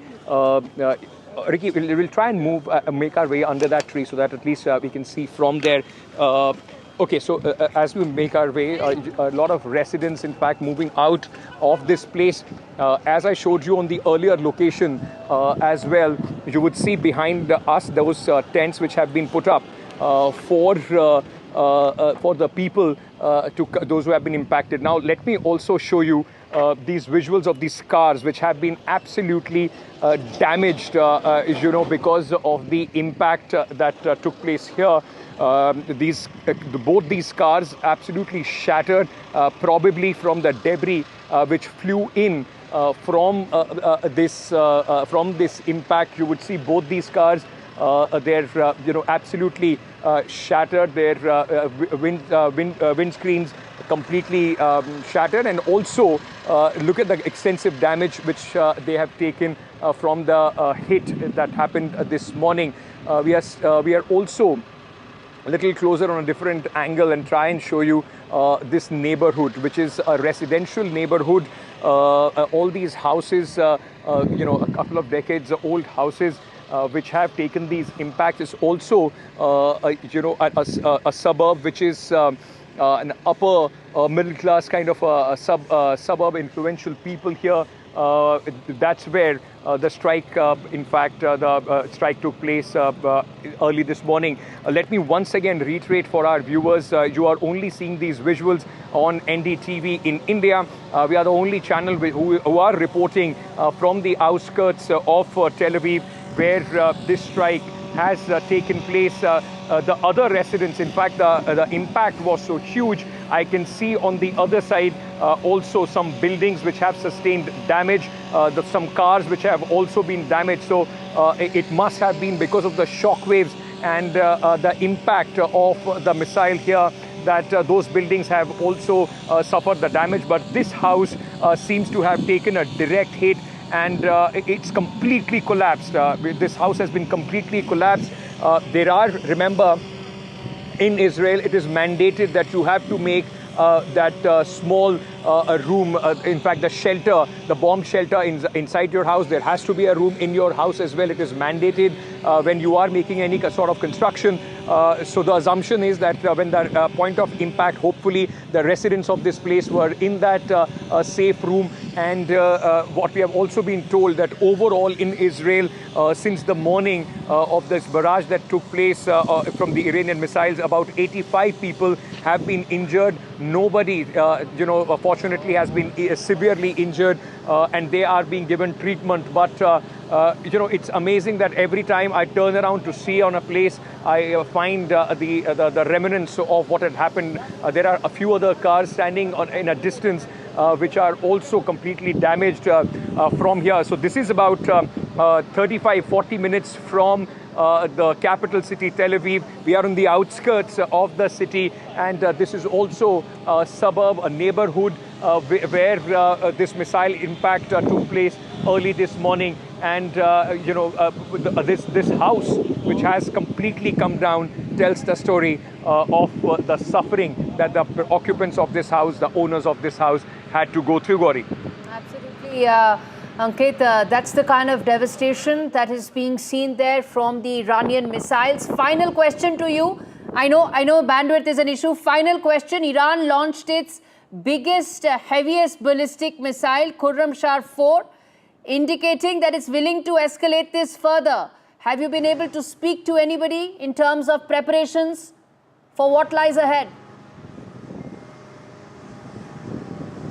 Well, as far as the administration here is concerned, already the Israeli Defense Forces have released videos of the counterattack that they have conducted on Iran as a response to this barrage of missiles that came in this morning, not only hitting their missile launchers, but they have released videos of certain fighter jets and personnel also being, in fact, hit in the latest barrage of counterattack that Israel, in fact, conducted on Iran. Now, it is only expected that this is going to be a spiral. Things are going to go up from here. For the people here in Israel, more or less, they are prepared with whatever happens next. Interestingly, when we were on our way to this place, I saw on some of the buildings big posters of thank you, Donald Trump, thank you, Mr. President, in fact, being stuck in Tel Aviv. So that's the sense that you get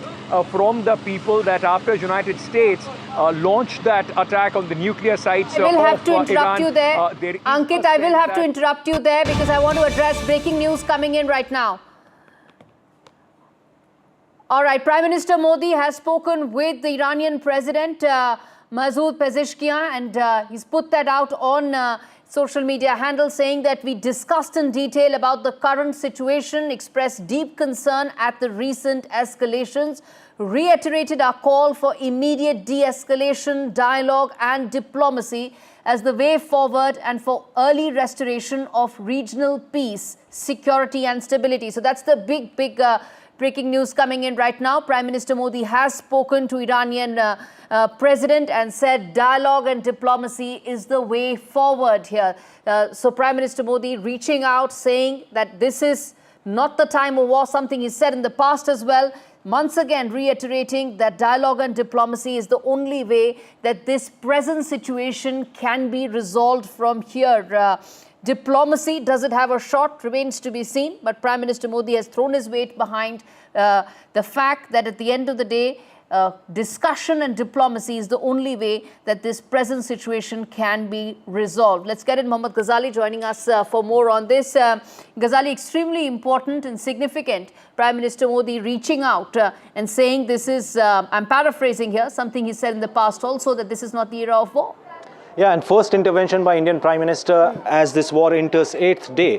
And this comes at a time when we saw that what happened overnight, US attacking Iranian nuclear site, also shows the kind of strategic relevance India gives to Iran in the region. Also significant because our own evacuation process is going on. We are getting our students evacuated from Iran, and Prime Minister yet again is speaking the language of diplomacy and dialogue, is stressing that these two are the keys to de-escalate the situation in the region right now between Iran versus US and Israel. Prime Minister also spoke that how dialogue and diplomacy is the only way out to de-escalate the situation, and reiterated its support for Iran, and also shows, how it is very significant because we also have got this Chabahar port in Iran. We have got the 10-year deal, and it shows that this is how much importance we give Iran and how a relevant strategic partner Iran is for us in the region. Iran and the entire region, India is extremely heavily exposed and a key stakeholder there. You mentioned Chabahar, the number of Indian students who study in Iran, and also at the same time the close links that India continues to enjoy with Israel as well. And let's not forget that you have the Hormuz Strait, where shipping lines, trade lines, if they get impacted, India is going to be one of the biggest impact. It will face the impact, one of the steepest, simply because of the crude oil prices. So all in all, this is something that is going to have a direct and significant impact on New Delhi, but also the fact that this is the first reach out that has been made by the PM, even as there is a call right now from globally, there's a call that's coming in that diplomacy needs to be given a shot. World leaders are saying that.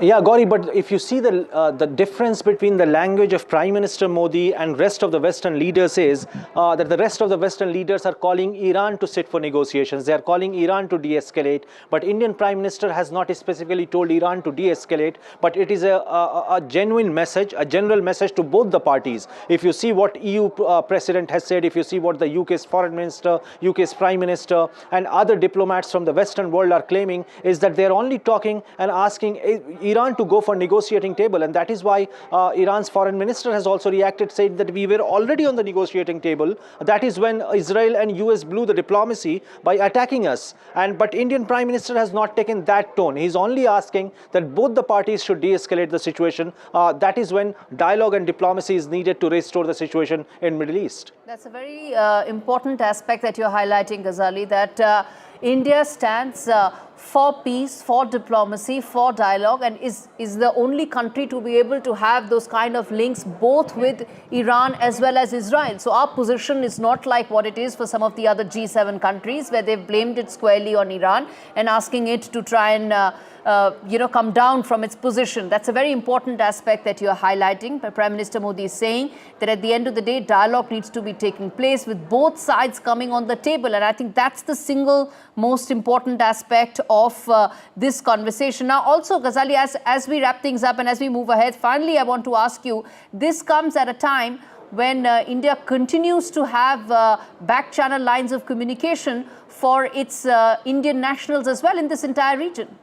Yeah, certainly. And see, we have seen how Iran has also made an exception for us, opening the airspace at a time when it is facing continuous aerial strikes from Israel, which has been indiscriminate. India is also in touch with Israel to ensure the safe evacuation of our own students from Iran, ensuring that while they are on their way, on the ground moving towards the land borders, they don't come under the attack. So Iran has also shown that kind of respect, gratitude, exception for us. India is only reciprocating that. And as you rightly pointed out, India is having the same kind of relations with Israel. Our own evacuation process is underway in Israel as well. And that is why in the realm of things, this statement coming out from the Prime Minister's office that how PM spoke to the Iranian president and said that de-escalation will only be achieved by dialogue and diplomacy certainly serves the purpose in the right direction. All right, Mohammad Ghazali, I'm going to leave it there. I'm going to keep coming back to you as updates keep coming in, and NDTV will be the first to keep reflecting it. Let's now quickly get in a voice. Professor Mohammad Javed, who's joining us. He's from the University of Tehran, joins us on the Zoom link. Professor Mohammad, now let me start first by asking you about the story that we're just breaking right now for our viewers, which is that Prime Minister Modi has reached out to the Iranian president. And unlike some of the other world leaders, India's position has been deeply nuanced and also reflective of how it feels that diplomacy and dialogue is now something that both parties need to come down to. It's not a position that some of the other G7 countries have, which is squarely blaming it on Iran, but asking instead, New Delhi is asking both Iran and Israel to come forward and get on to the task of diplomacy and dialogue.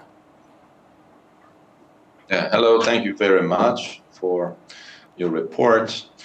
We appreciate President Modi's stance. It's different from the European stance, which, in fact, despite seeing Iranians being at the negotiating table, and then the attacks by the Israelis and the attacks by the Americans, which actually blew up the negotiation table. And again, they are calling Iranians to come back to the negotiating table. As Foreign Minister Arafchi said, well, Iranians were already on the, in fact, at the negotiating table. So we were already in fact, trying to pursue a process of peacemaking, a process of avoiding war. But unfortunately, these attacks came, and the negotiating table, in fact, somehow they blew up the negotiating table. And they are, again, calling Iranians to that table. And it is not at all logical. It is not reasonable at all. And we appreciate Mr. Modi's stance. Thank you very much. Professor Javed, do you expect diplomacy to be given a fair shot now in the midst of where things at? Because Iran also launched its biggest ballistic missile a short while back at Israel. Well, you know, I'm a sociologist and I'm a religious studies scholar. I don't want to speak a lot about politics. It's not, in fact, my main area of expertise. But I hope diplomacy will go forward, will move forward and have its benefits and its positive results. But in fact, you know, what we Iranians here feel is that there is no honesty on the part of the Americans when they talk about diplomacy, when they talk about peace, because right in the middle of diplomacy, they attack you. Right in the middle of negotiation, they attack you. They just blow up the negotiating table and call you back to the negotiating table. And, you know, here, many Iranians see the calls for peace that we hear from Mr. Trump. Many Iranians here see it as an effort in order to, in fact, to buy some time for the Israelis. Because many people here and also in the West, they believe that the Israelis are not having a easy time. They are having difficult time under the retaliatory attacks by the Iranians. So, in fact, the main point is that Iranians do not see any honesty on the part of the in fact, the Americans. Okay. And we have experienced betrayal, in fact.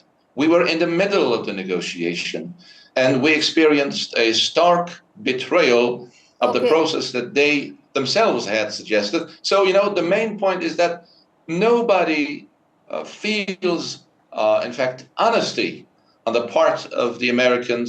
And we can see, in fact, that people think that there is, in fact, a kind of hypocrisy on the part of the American, in fact, officials. Professor Javed, but you know what? As we wrap things up, I want to quickly tell you and the viewers tuning in right now that the Iranian foreign minister has said that I don't know how much room is actually left for diplomacy. He is speaking in Turkey at the OIC summit after he was at Geneva, and where he's addressed the media, where he said this, that I don't know how much room is really left for diplomacy. These are, of course, the statements that need to be stitched together to understand the context in this volatile atmosphere. But at the same time, it also comes at a time when Iran just fired its Khorramshahr 4, which is their largest ballistic missile. So who's really going to give diplomacy a shot right now remains to be seen. Professor Mohammad Javed, I'm going to leave it there. Thanks much for speaking to NDTV. Let's quickly now get in a view from the Israeli side as well. Joining us is Dan Pfefferman. He was a major in the IDF intelligence, co-founder of Middle East 24, joining us from Tel Aviv. Sir, thank you so much for speaking to NDTV. Let me start by first asking you the information that we are breaking right now on the bottom of our screens right now. Prime Minister Modi reached out, spoke with the Iranian president, saying that diplomacy dialogue is the only way to resolve this. Your thoughts, your first comments on this? Sure. I think in the long run, diplomacy is the preferred way to solve this. The Iranian regime, the regime that took over Iran in 1979, declared existential war on Israel and existential war on the United States, on the free world in 1979, certainly on Western civilization. And it has done everything in its power, whether directly, indirectly, and pouring a majority of its massive talent, resources, and oil and gas wealth into pursuing those goals.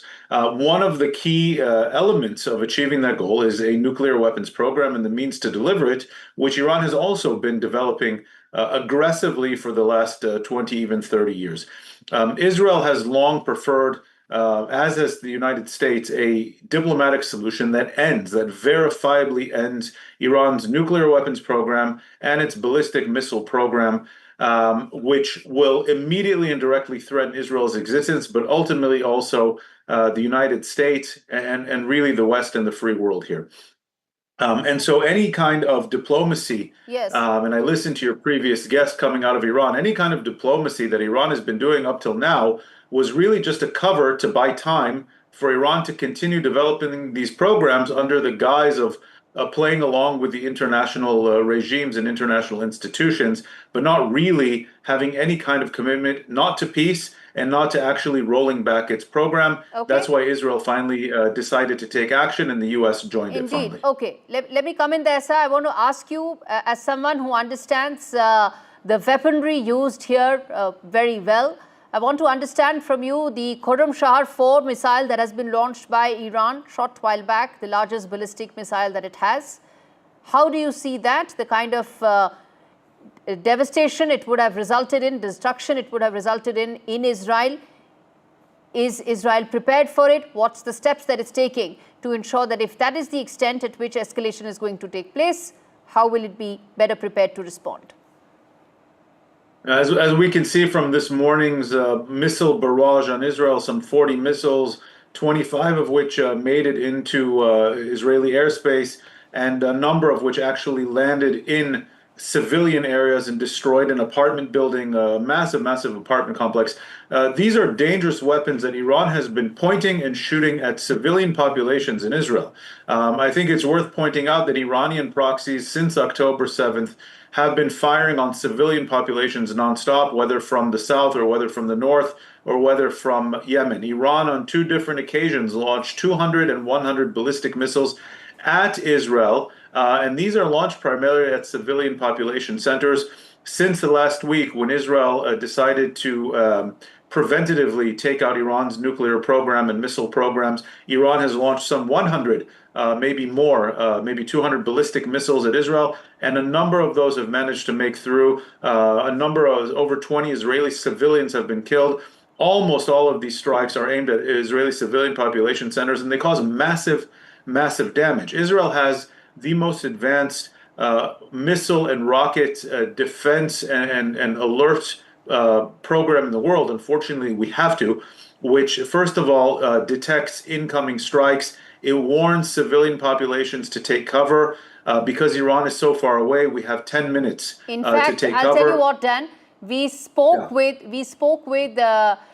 those who were the first responders, the emergency services in Israel a short while back, and we've been playing out that interview as well for our viewers to know the kind of turnaround time that Israel has for its emergency services and response to these strikes. Let me then now ask you about what lies ahead from here on.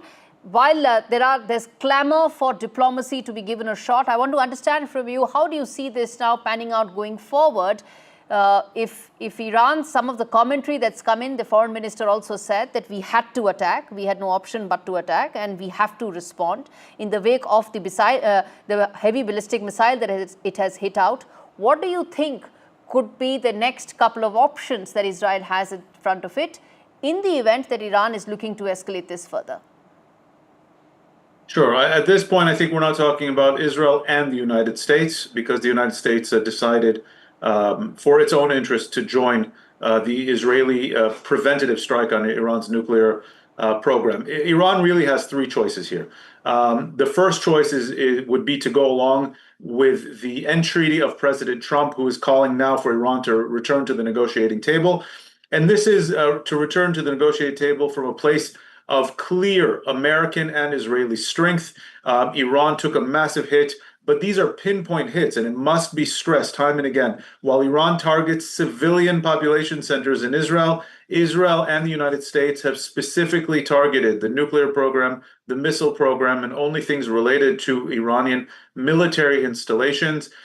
Israel and certainly the United States have the capability to ramp this up and take this on a much more strategic level to Iranian infrastructure. So Iran is being called now. There's update coming in. There's update coming in that the foreign minister, the Iranian foreign minister, will be meeting President Trump tomorrow. I want to understand the Iran-Russia relationship. If it gets a fresh impetus, how do you see that impacting this? Well, Russia has always abided by the enemy of my enemy is my friend kind of rule in international politics. And so while it might not be the biggest fan of Iran and its nuclear program, Russia is happy to join with any side that will weaken what it sees as its greatest threat or foe in the international arena, and that's the United States. That said, Russia is bogged down in the Ukraine. It's very hard to see them doing anything that wants to instigate conflict against a significantly more powerful the United States. This is a good sign that Iran's foreign minister wants to meet with President Trump. Iran would be wise to save its regime by giving up its nuclear program. That's really what these strikes are. It could choose to escalate now against the United States. Sir, give me 10 seconds. Let's address that for our viewers tuning in right now. What has happened is that the Iranian foreign minister will be meeting President Putin tomorrow. He will be heading to Moscow to meet Russian President Vladimir Putin. And he also said that Russia is a friend of Iran. We always consult with each other. This is a very important statement coming in, that Iran will consult with Russia on what it plans to go ahead with in terms of its next steps here. Very significant coming in. Remember, this is a region where Russia has traditionally had a very strong foothold. All of that saw a major change last year with the Syrian regime going, with Bashar al-Assad going, and Russia not being in a position to, in fact, bolster Bashar al-Assad when his regime was falling apart. But having said that, Iran, Russia, China is a nexus that has really strengthened from military to economic partnerships, and that is likely to continue with the Iranian foreign minister set to meet Russian president tomorrow. In fact, Mr. Pfefferman, last update I want to take from you before I wrap this conversation, sir, quickly. If you do see a larger, more direct involvement of Russia to back Iran, how do you see that changing the calculus? Seeing Russia get involved most realistically would be on the rhetorical level, maybe on the diplomatic level at the United Nations or at the Security Council. Very difficult for me to see Russia getting involved directly militarily. It just really doesn't have the strategic breathing space right now to do that, as it's already bogged down in the Ukraine and is barely able to handle what should have been, from its perspective, a much easier invasion and takeover of the Ukraine. So it's hard for me to see that. Iran, with the help of its various proxies around the Middle East, maybe with allies like Russia, who also know how to use proxies and different kinds of mercenary groups around the world, could choose to escalate against the U.S. or against U.S. interests. That seems to be the most that Iran could do at this moment. But I hope Iran accepts now to return to the negotiating table with the United States and give up its nuclear weapons program. All right, Mr. Dan Pfefferman, thank you so much for speaking to us from Tel Aviv with your perspective on how things are unfolding. We've been speaking about what could be Iran's next course of action, what all does it have in terms of possible options from here on. Let me get in my colleague Vishal Vivek, who has put out some of the scenario building in terms of how things may unfold from here on for Tehran. Over to you, Vishal. So the biggest expectation is that the Iranian forces and its allies in the region could be attacking the various US bases, at least 27 in the region. But on the same hand, we have this scenario of Iran, that Iran may not strike back at the US bases. So that is also another option that Iranian diplomats and military commanders will be looking at. The reason for that is that Iran wouldn't want to escalate this to the next level, and also the fact that Iran could let Trump have this symbolic win. So this is a quote-unquote symbolic win as far as Iranian regime is concerned. So they could want this to continue for Trump and not disrupt that set of things that Trump has set in motion. Also on the fact that Iran could instead escalate only against Israel. So that is almost bound to be sure, because we have already heard that the biggest ballistic missile has already been fired by the Iranian regime on Israeli soil. That has already happened. That goes to show the escalation against Israel. So other thing is that Iran, what Iran does next could also depend on the fact that the nuclear strategy that Iran has, that could also be affected. They could shift the nuclear strategy they have had in the last 45 to 50 years. They joined the NPT, which is the non-nuclear proliferation treaty. So that could change in the 45 years that they have. That could be altered as we speak, and that could also give them some post-war negotiation leverage, because they could come out and say that they were not the aggressor, they were just retaliating, so they have the upper hand in negotiation. So these are some of the various scenarios that can play out in the days to come. Vishal, thanks much for putting some of those scenarios in perspective. Well, viewers, as things stand right now, Iran is going to now officially reach out to Russia. Iran, Russia and China have formed a close nexus in the last 6 odd years. They've been holding military drills in the region, in the Red Sea, and economic partnerships have doubled down between all of them. And in the wake of this crisis, how Putin responds to Iran's possible help could be extremely significant. Let me now play out this ground report from Jerusalem to once again tell our viewers what really is the situation that's happening on ground. There's a Sky News report that we're putting out by the Sky News correspondent Alistair Bunkle, who tells exactly how things are looking right now on ground after the Iranian strikes. Let's take a look. It, of course, is an attack on Israel because Israel has been carrying out wave after wave of attacks on Iran over the last 8 or 9 days, hence why we've been seeing these daily missile barrages. But I think we'd also have to assume that it is the first reaction to what the Americans did overnight. Now look, that's a red alert, which means the sirens will probably sound in this area quite soon. Oh, there's a... Can you see the trail of a ballistic missile there?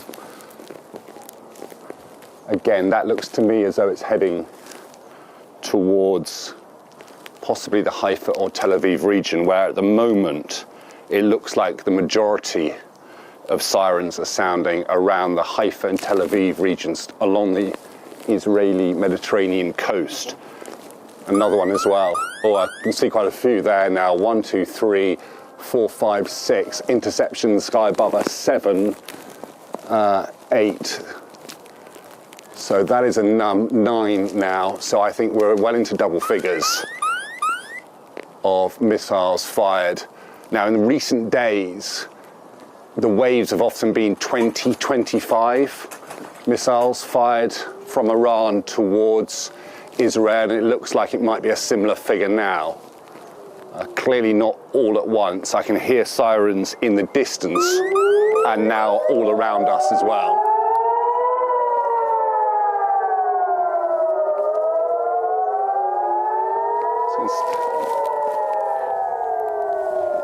Okay, so sirens sounding in Jerusalem, which doesn't necessarily indicate that Jerusalem is the target of these strikes. The sirens also sound when interceptions are above the city, because the risk of falling debris is very, very great when the ballistic missiles are intercepted quite high up in the sky. Of course, the debris field can cover a very wide area. I'm seeing another trail of a missile there going through the smoke of previous missiles. Still, I would say, all heading towards, broadly speaking, the Tel Aviv region, and we'll hear shortly, inevitably, the thud and rumble of interceptions. Viewers, that was a ground report from Jerusalem telling you how the strikes were taking place and that brought the air sirens up and about. On that note, I'm going to slip into a very short break, come back on the other side, continue with our rolling coverage of the Middle East in complete turmoil after Trump bombed Iranian nuclear sites. We come back with more details, more news. Stay with us.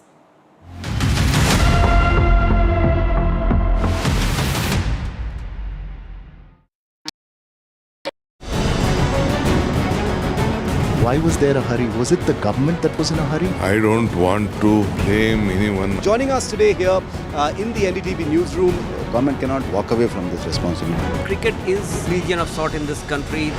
Would you like to comment on what happened? What is the condition of the injured at this point? How many people died? What exactly happened? You have lost your daughter.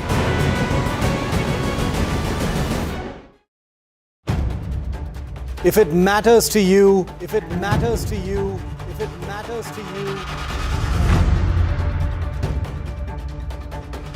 it matters to India, it matters to India, and it matters to me, and it matters to me. India Matters with Shivaru, only on NDTV 24/7. How often have you turned away from debates that descend into endless fights? We bring you a show where every question is answered, where every debate finds its resolution, where every story finds its conclusion, where opinions collide but facts prevail, where stories unfold with insights and trust. When the noise ends, the last word begins.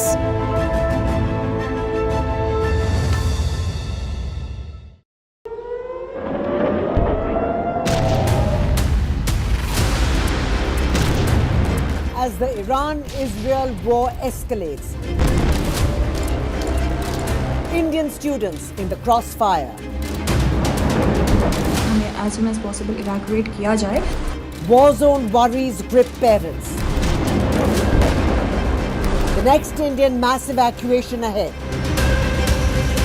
NDTV at Ground Zero.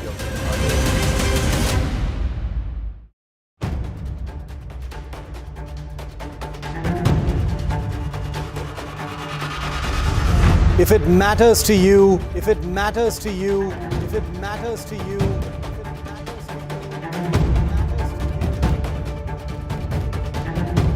it matters to India, it matters to India, it matters to India, and it matters to me, and it matters to me.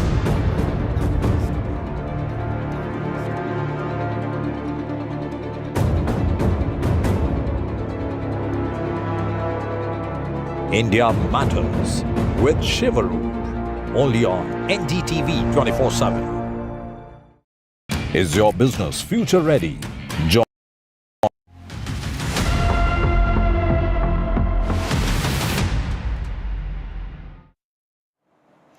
Welcome back, viewers. Our coverage continues here at NDTV of the latest that's unfolding in the Middle East after Trump bombed 3 Iranian nuclear sites. Let me now go straight across to my colleague Ankit Tyagi, who's joining us live from Tel Aviv. He's in fact at Ground Zero. Go ahead, Ankit, take us through what you're seeing right now on ground. Okay, so Gauri, let me first tell you that I'm still on the outskirts of that location where I was earlier, but just to give you a sense of the impact that it has taken, let me show you. Ricky will just turn around and give you a sense. That's the house, just about 250 meters from where we are standing, where the direct impact took place. Now, let me turn around and show you what all happened in this radius of about 600 to 700 meters. This is a shopping center behind me, which you see, and the entire front, the entire front of the shopping center has absolutely been damaged. In fact, I was just told there is a restaurant called Giraffe. It's a very famous chain in Israel. That restaurant is on the first floor, which is completely, broken right now, completely damaged right now. The other important aspect of this neighborhood, it's a very quiet, suburban, upper middle class neighborhood. I will show you. And that gives you a real sense of, when we talk about war and the price that people have to pay for that war. This is a synagogue behind me that you are seeing, and it's right next to a children's playground. So it's a little play area for the children here in this suburb. And the synagogue has been damaged. The glass or the windows have completely been shattered, and there is damage on the playground as well. It has been covered by this tape, so we are not allowed to, in fact, cross that. But it gives you a sense of the kind of impact that missile which hit that house has had in this area, which is still being cleaned, which assessments are still being made about the kind of damage that it has taken place.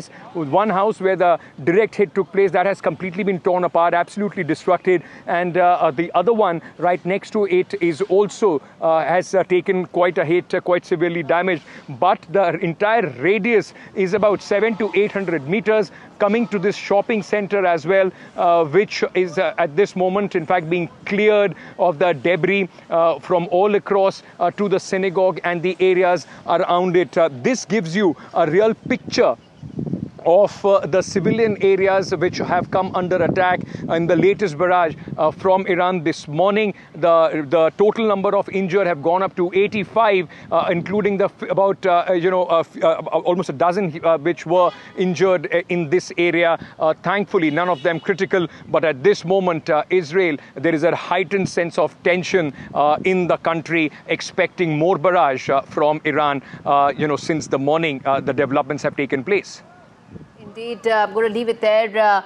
Ankit, thanks much for giving us that important ground report where Ankit was talking about on the outskirts of Tel Aviv, the kind of damage that has taken place, and more importantly, the price civilians have to pay for this war. Through the course of the last 12 hours, we've been hearing world leaders, particularly Donald Trump, and then Israeli Prime Minister Benjamin Netanyahu, talking about strength. And strength comes only through force. Well, it is those civilians who pay the price of these decisions. On that note, viewers, we're going to slip into a very short break, come back on the other side, continue with our rolling coverage of how things are unfolding in the Middle East. Stay with NDTV. We get you all the latest news first.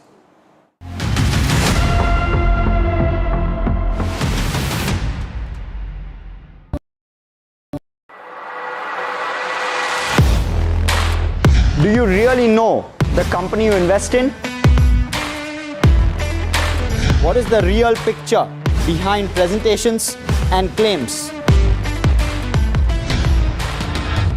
Is the outlook as rosy as the company claims? Know Your Company, powered by NDTV Profit Research, shines a light on the biggest stock market movers.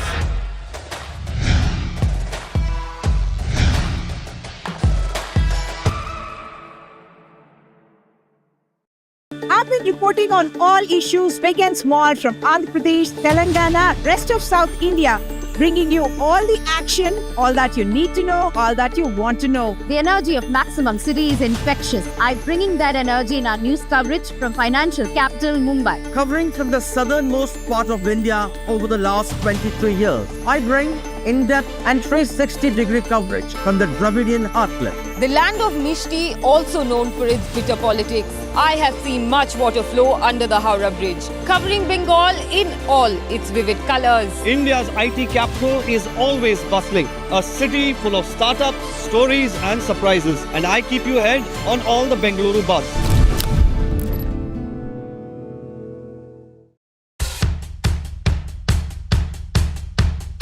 The markets move fast. And so should your portfolio. Expert insights, real-time stock picks. Do I buy Ola? Should I hold CDSL for the long term? Buy, sell or hold. The answers you need, straight from the experts. Callers from India and across the world. Connect live, ask, decide and invest wisely. Your portfolio, your future. Ask Profit.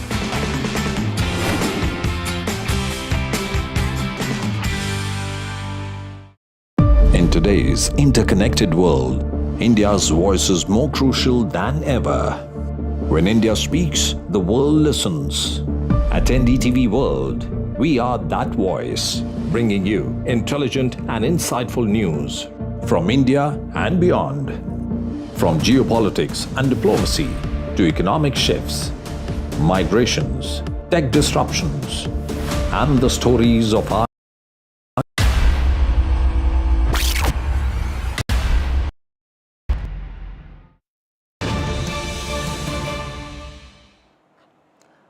Breaking news coming in on the broadcast. More details of the crucial call that took place between Prime Minister Modi and Iranian President.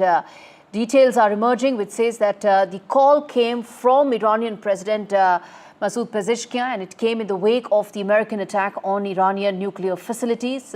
The Iranian president briefed Prime Minister Modi in detail on the evolving situation, and the call lasted about 45 minutes, in which the Iranian president described India as a friend and partner in promoting regional peace, security and stability.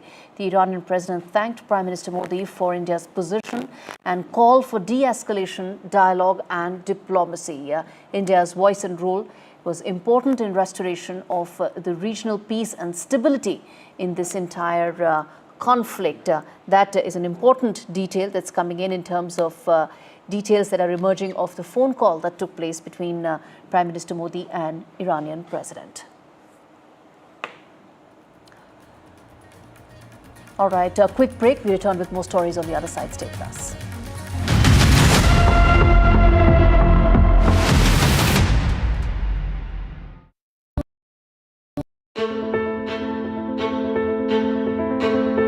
News is not just headlines, it is what impacts you.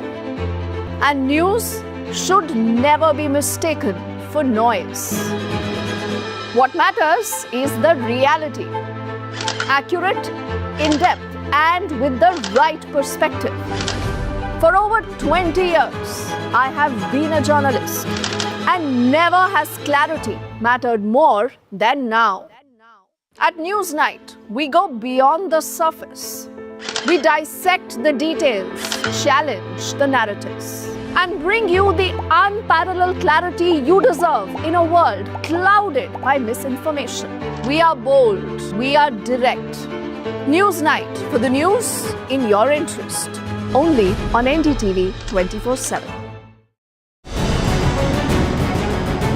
Why was there a hurry? Was it the government that was in a hurry? I don't want to blame anyone. Joining us today here in the NDTV newsroom. The government cannot walk away from this responsibility. Cricket is region of sort in this country. Would you like to comment on what happened? What is the condition of the injured at this point? How many people died? What exactly happened? You have lost your daughter.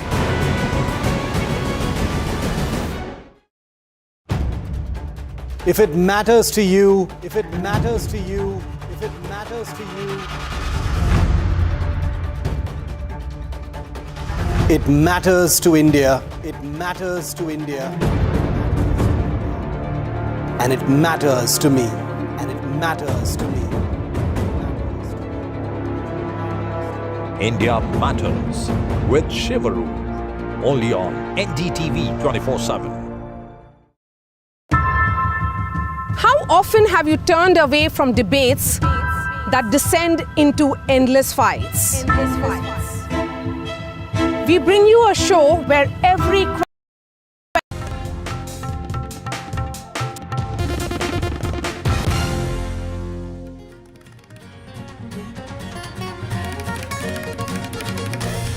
The Iranian president has made a phone call to Prime Minister Modi. He has briefed Prime Minister Modi in detail. After that call, Prime Minister Modi has said that dialogue and diplomacy is the only way forward. At 2:13 a.m., US conducted strikes on nuclear facilities in Iran, which means US has now entered the war with Iran. Trump bombs Iran's top nuclear sites. Israel has bombed Iranian missile launchers. Iran has retaliated. It has fired missiles at Israel. Multiple cities, including the Ben Gurion airport in Israel, have been hit. And NDTV is getting you all the reports and the ground details from the war zone. NDTV's Ankit Tyagi showing the impact of Iran's strikes on Israel. The presidential areas have also been targeted in Israel. लोग जो हैं वो आज in fact since morning it was shut. This is one of the areas which has been impacted in the The world leaders, they react on United States strikes on Iran. The UK Prime Minister, he said that Iran must come to the negotiating table, while Saudi Arabia says that they are closely tracking the developments in Iran. Japan, in the meanwhile, calls for de-escalation in the Middle East. The European Union chief says the negotiating table is the only place to end this crisis, while Germany, it says that they need diplomatic solution to this entire conflict. In an exclusive interview to NDTV's Shiva Root, the Israeli envoy to India, Reuven Azar, he says that more strikes are likely soon. He also says that he has assured safe evacuation of Indians in Israel.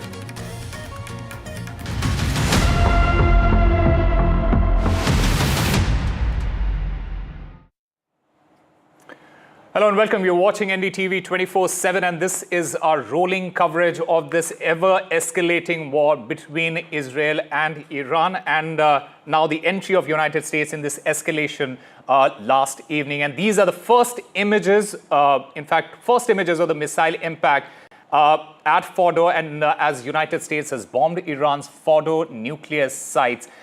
These pictures will be, briefed in detail. Will be brought to you by Vishnu Shom, who's joining us at this moment. Vishnu, take us through what pictures are these, and give us the details. All right. So what you see behind me now is the first image of a post-strike. It's a post-strike image of the strike by the United States on the Iranian Fordo nuclear facility. It comes from the international geointelligence expert Damian Simon. This image actually shows the Fordo site. America has struck this using extremely powerful weaponry, 30,000-pound plus bombs. These are the GBU-57s, deep penetrator weapons. And what we can show you now, and let me just explain, are the possible entry points. So let's focus over here. This is a possible entry point. Let's zoom into this picture that you see on the screen. And you can see the holes over here, which likely mark the exact area where an entry point has taken place. In other words, one of the bombs went in over there. This is another entry point. If we zoom out, we can point out another entry point, right, over here. So if we see that, we can actually zoom in over here and we can show you what exactly that entry point looks like. Now that is also absolutely critical because this is another area where the weapon actually went in. Now it went into a certain depth and it is on the basis of that the explosion took place, it is believed, inside. Now these are the tunnel entrances. These tunnels go into the hillside and these appear now to have been sealed with dirt, presumably as a result of the explosion which has taken place inside because of the US weapons which pierced that mountainside before exploding. All of this appears to be sand at this stage or dirt, perhaps as a result of the explosions which have taken place. So those entrances appear presently to be blocked. Now this is another entry point over here. And again, if we zoom into this entry point, I can show you that the entry into the tunnel appears to have been blocked. So this is the site. It's a mountainous region. It is inside this is this particular nuclear facility, Fordo, which was struck by the Americans earlier on today using B-2 stealth bombers. So that's what the overall situation is over here.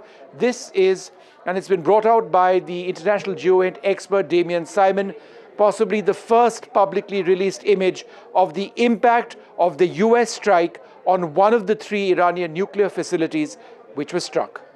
The first image of the missile impact at Fordo. Vishnu Shom, thank you very much for getting us those pictures and the details. In fact, this is our rolling coverage of this ever-escalating war between Israel and Iran, and the entry of the United States in this escalation. It has changed the landscape of this conflict on in both the countries, that is Iran and Israel. At precisely 2:13 a.m. local time, a wave of US stealth aircraft pierced Iranian airspace under the cover of darkness. Their target, Iran's nuclear infrastructure, which is a network of fortified bunkers, enrichment facilities, and what the US says suspected weapons buried deep beneath the earth.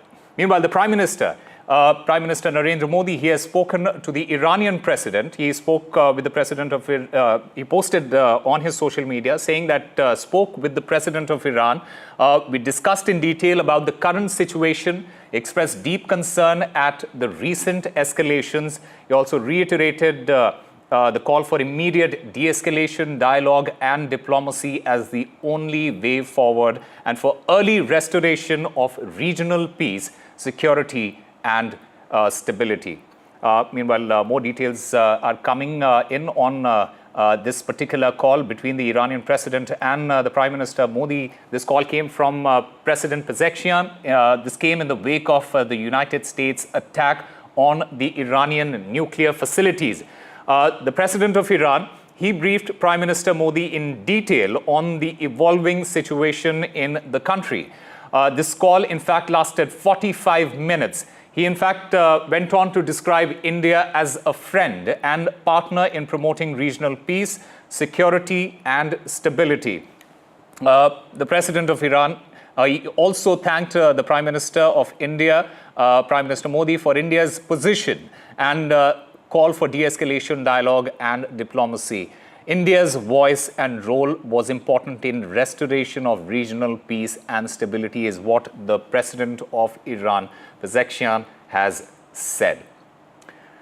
So the Prime Minister, Narendra Modi, he has had this conversation with the Iranian president. In fact, let me go across to my colleague, Mohammad Ghazali, who is joining us to get us more on this. Ghazali, as far as India is concerned, it is quite clear that India stands for de-escalation, India stands for peace, and what we could make from the language of that post on that social media, that message also reiterates India's stance, that they stand for peace, we stand for de-escalation. We do stand for de-escalation, and this is not the first time that the Prime Minister has spoken about it. He spoke the same in the past when Russia-Ukraine conflict was at its peak. But what makes this statement very distinct from the rest of the world leaders is that the rest of the world leaders, be it from US, UK, France, Germany, European Union, they are all asking Iran to stand down. But our Prime Minister, his statement says that dialogue and diplomacy is the key to achieve any kind of de-escalation, and this message is not just for Iran but also for other stakeholders. So that makes this message very distinct from the rest of the world, where most of the Western leaders are siding with Israel and are preaching Iran to back down, while Iran was somebody who was sitting on the negotiating table and yet it was bombed by US and Israel. So that makes India's point very distinct. The other significance of this entire communication between Prime Minister Modi and Pezeshkian is that India also has its own strategic interests both in Israel and Iran. In Iran, we have got the Chabahar port, which hasn't come under attack, but certainly there are other ports in Bandar Abbas, which has come under attack under the aerial strikes by Israel. So, and right now, the messaging is this, that Iran is also cooperating with India when it comes to evacuation of the Indian nationals from Iran. So, amid all this, Indian Prime Minister reaching out to Iranian President, this is the first intervention from Indian Prime Minister on the overall situation, and the message is very loud and clear that perhaps de-escalation can only be achieved by dialogue and diplomacy. Ghazali, thank you very much for getting us all those details. A very, very important conversation between the President of Iran and the Prime Minister of India, Narendra Modi. Remember, for decades, global powers, they have played a dangerous game over Iran's nuclear ambitions. Negotiations, sabotage, cyber warfare, all part of this covert, what we can call a chess match. But on this fateful day, the world has entered in a completely different phase. The United States calls it a preemptive strike, a last resort to prevent a nuclear-armed Iran. Tehran, in the meanwhile, it calls it an act of war.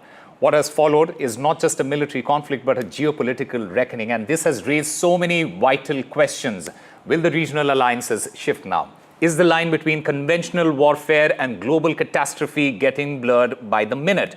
This is the story we are getting of this operation by the United States and the chain reaction it has unleashed. In fact, Donald Trump, he has come out and he has in fact said that they worked in partnership with Israel, and that He wants to congratulate Netanyahu. Iran's key nuclear facilities have been completely obliterated, is what the US President Donald Trump has said after those attacks. Iran Foreign Minister, Mr. Arakshi, he has hit out at the United States. He has said that the US, America, has not just betrayed Iran, but it has also betrayed all its friends in the Middle East. The US strikes will have everlasting consequences. US President Donald Trump, in the meanwhile, has said that Iran must make peace and future attacks will be far greater. Listen in to what the Foreign Minister of Iran has said, followed by what the US President Donald Trump has said. The Islamic Republic of Iran condemns in the strongest terms the United States' brutal military aggression against Iran's peaceful nuclear facilities. It is an outrageous, grave, and unprecedented violation of the fundamental principles of the Charter of the United Nations and international law. While President Trump was elected on a platform of putting an end to America's costly involvement of forever wars in our part of the world, he has betrayed not only Iran by abusing our commitment to diplomacy, but also deceived his own voters by submitting to the wishes of a wanted war criminal. The U.S. military carried out massive precision strikes on the 3 key nuclear facilities in the Iranian regime: Fordow, Natanz, and Esfahan.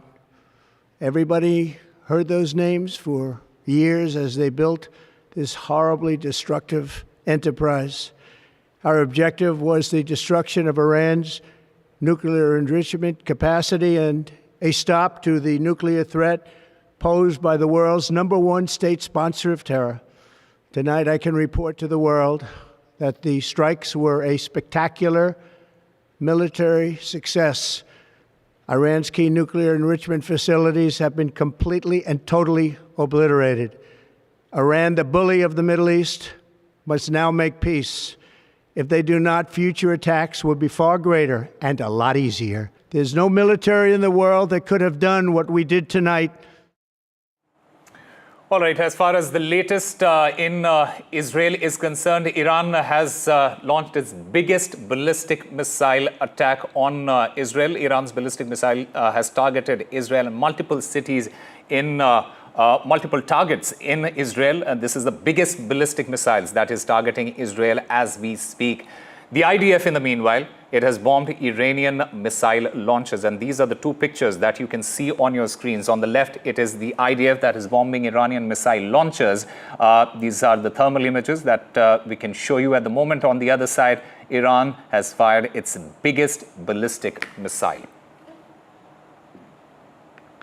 موج 20 عملیات وعده صادق 3 با شلیک 40 فروند موشک سوخت جامد و مایع آغاز شد. در این عملیات برای نخستین بار از موشک بالستیک چند کلاهکی خیبرشکن از نسل 3 موشک‌های هوافضای سپاه پاسداران با بهره‌گیری از تاکتیک‌های جدید و غافلگیر کننده جهت اصابت دقیق‌تر، مخربتر و مؤثرتر استفاده شد. اعلام می‌کنیم هنوز بخش‌های اصلی ظرفیت نیروهای مسلح جمهوری اسلامی ایران در این دفاع مقدس عملیاتی نشده‌اند.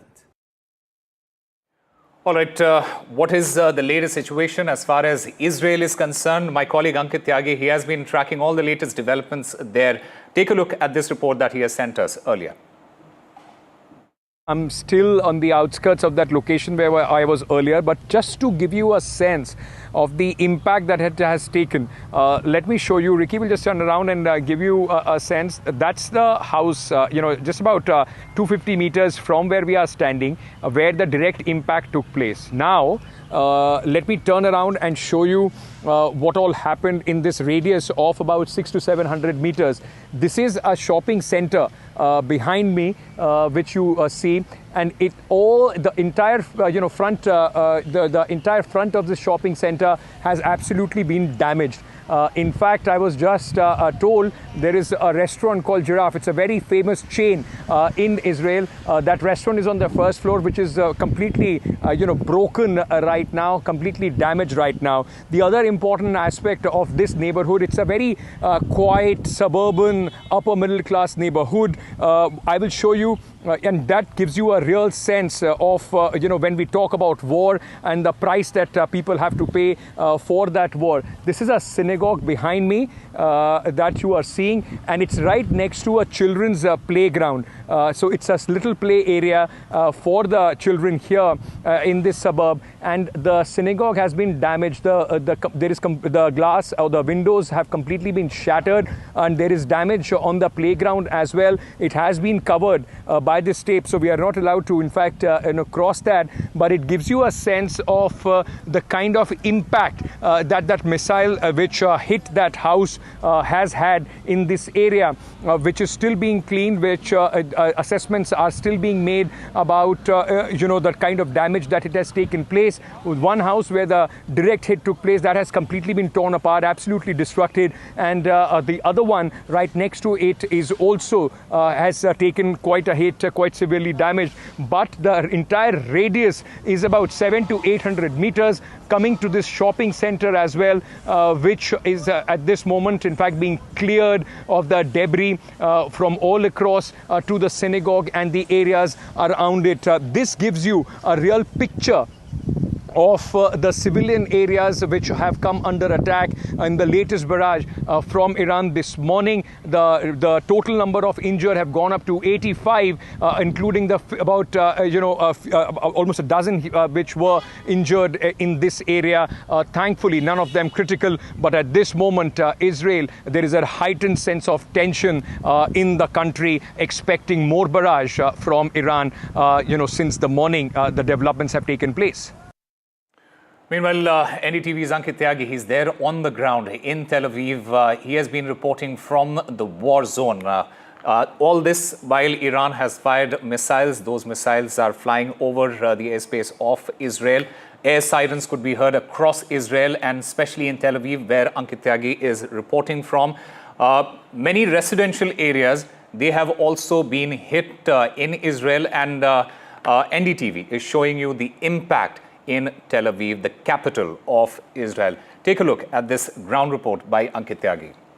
That you would see some damage as far as the building is concerned, some broken windows in that building as we speak. So this is the civilian area where this impact of the attack happened just a short while back. Massive security also. I can see, some people, in fact, moving with their baggage possibly to some safer places. But at this moment, this is the situation here in northern Tel Aviv, and where we are reporting from that the civilian areas have been damaged. Now, as soon as the attack happened, and this is how quickly the emergency services have reacted to this. I can see a bank. This is a bank building, and where you see the flag of Israel, the entire glass, it has been shattered there. It's completely broken because of the impact, and right now the cleaning crew is here. They are trying to clean this entire area up. We are bringing to you this news report right from northern Tel Aviv. And this is the capital city where the impact has, in fact, taken place. Behind me, you can also see the entire cleanup which is going on as we speak. This is a bank which has been impacted in this, and all around as well. There are security agencies, people, those who are, in fact, trying to assess the whole situation. I've seen a lot of people from this very building moving out. I'll show you again the building which has sustained some damage. You will see various floors from top to bottom where this kind of damage has taken place. There are, completely broken windows on this building. So I'm yet to assess, we are yet to know whether there are there is some sort of injuries that have taken place in this area. But what we know at this moment is that about an hour and a half, this is where exactly the impact, in fact, took place of that hit, the barrage of the rockets and the missiles that came in from Iran. This is a mall area, and this is where the maximum damage have taken place. So right in the heart of the city, here this is. I'll show you the other shops which have been damaged. As far as this entire strike is concerned, many shops in this mall have been damaged, and this is exactly what we are seeing. If you just keep walking on this block, so a lot of people, in fact, trying to salvage the stuff that they have lost in this strike. In fact, some of the section of this has already been blocked, and as you see here, also on this side, there is damage here in the civilian areas of this. This is a shopping center. Thankfully, in fact, since morning it was shut. So I'm not sure whether, there are some reports of what kind of injuries that people have had at this place. We'll try and speak to few, people, those who were present or at that moment, or at least who came after this, because after the sirens went out, people do run out from these buildings. That another installation, in fact, one other shop, which is here, which has also been broken by the impact of this attack here in Tel Aviv. And all across at this moment, a few people I saw from those buildings which were around from India. My house was ruined. Your house is your house? It was hit. How far is it? Here, right here. Like 200 meters forward. That white building? Yes. Yeah? Yes. Which floor is your house? First floor. Yeah. So what is the damage? What happened there? I haven't been there because I was in my mom's house, but I think it's gone. Like no house. So where are you staying now? At my mom's house. At your mom's house? Yeah, I do. So what do you have to say about what has happened now? Do you think after America has bombed places in Iran, do you think the war will stop, or do you still fear I think there will be more rockets, and it will be harder to for us. The Iranians will attack us harder. Negotiations, though. I think there's going to be negotiations now. Yeah. I don't think Iran wants to fight the USA. Yeah, that's it. I think. Is there fear with you guys? I mean, your house has been damaged. I don't feel so much. We're kind of used to it.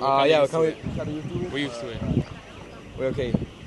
All right, Ramat Aviv, and where I am standing at this moment, the area that I was showing you from down below, this gives you, a sense, a vantage point of how the damage has taken place. I will point out to that building that you see. All these 3-4 buildings are all residential buildings. At the top of that building, you would see the entire, roof has collapsed in one of the buildings, and shattered floors on the other. Behind me as well, this is a low-rise building that is just behind me, residential area again, which has taken the impact, the hit here. Many houses that you would see broken. On the other hand, there are rescue operations which are in fact still on, cleanup operation which are still on as we speak, and all across where I can see there are security forces and rescuers, those who are on the ground, ambulances still on standby. The cleanup, in fact, happening.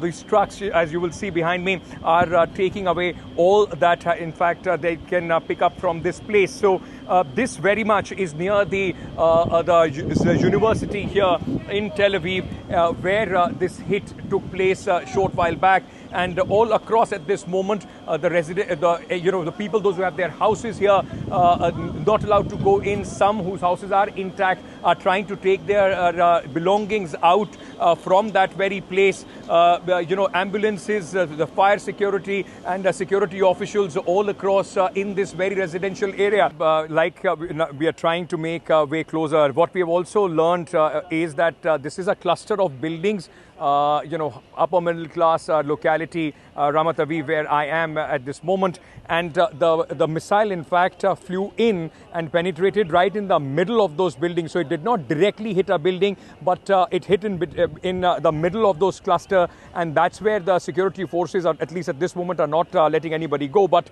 the damage has been significant as far as the buildings are concerned. This is one such building in this locality. And you would also see, Vishnu, the Israeli flag being hung from one of the broken window there. That's also, as my colleague who's just holding the camera for me, Jesse said, this is the Israeli resilience, on display. And while we were speaking to a lot of people, they have been saying the same thing and again. I met a person whose daughter house has, in fact, whose house was impacted, and he was there to collect her belongings, and he said, buildings can be remade, but we would want this entire operation to go to its logical conclusion.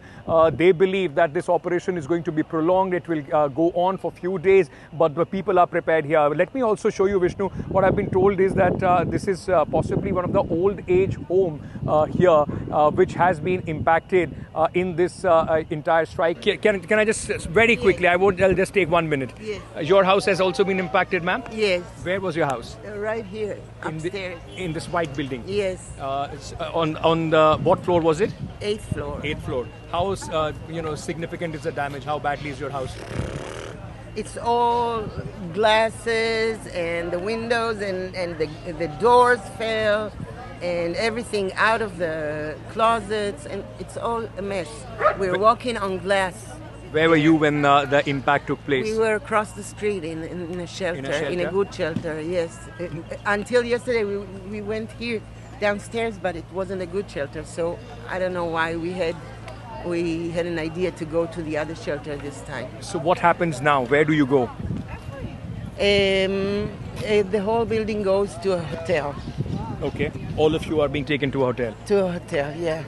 And what about your stuff? Have you been able to salvage some of your stuff? Yeah, they let us go and get some stuff from our apartment, and we got it, and I don't know if we got it all. Important things like things that have emotional touch to them, and that's it. My mother's rings. I can't think right now. I can understand it's a very difficult moment for you. Your house, which you've been living in for so long, is at this moment completely destroyed. Yes. Is there a sense of fear that there will be more attacks now? I think there will be. Didn't they bomb Fordo, the Americans? So the Americans don't get it, we get it. And are people prepared for a long, conflict, or would they want this to end now? We want it to end. We want all the wars to end. We want the genocide in Gaza to end. We want to stop the war with Iran. Why did we go now there? I'm sorry. I'm just so angry at all the governments, our government, their government, the Iranian and Trump. They're all crazy dictators that makes this. I'm so sorry, for the loss, ma'am, your house. So you heard this lady quite strong statement that she made that, for somebody who has lost the place which they have a sense of belonging, which they are familiar with, they lived in for many, many years, now seeing that absolutely shattered in one strike. Of course, you have to leave and then go and stay in a hotel. You don't know by when will all that be rebuilt, what will happen. A sense of frustration at what is going on at this moment as well, which is being conveyed by many of these people, those who are standing behind me.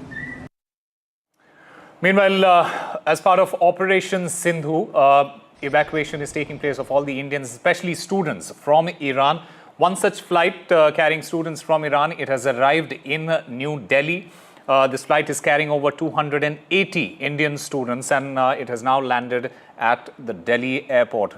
Remember, India has already launched this Operation Sindhu in order to evacuate its nationals, all the students from Iran, more than 800 Indian nationals, including over 300 students. They have so far been brought back on, which is now the 4th charter flight.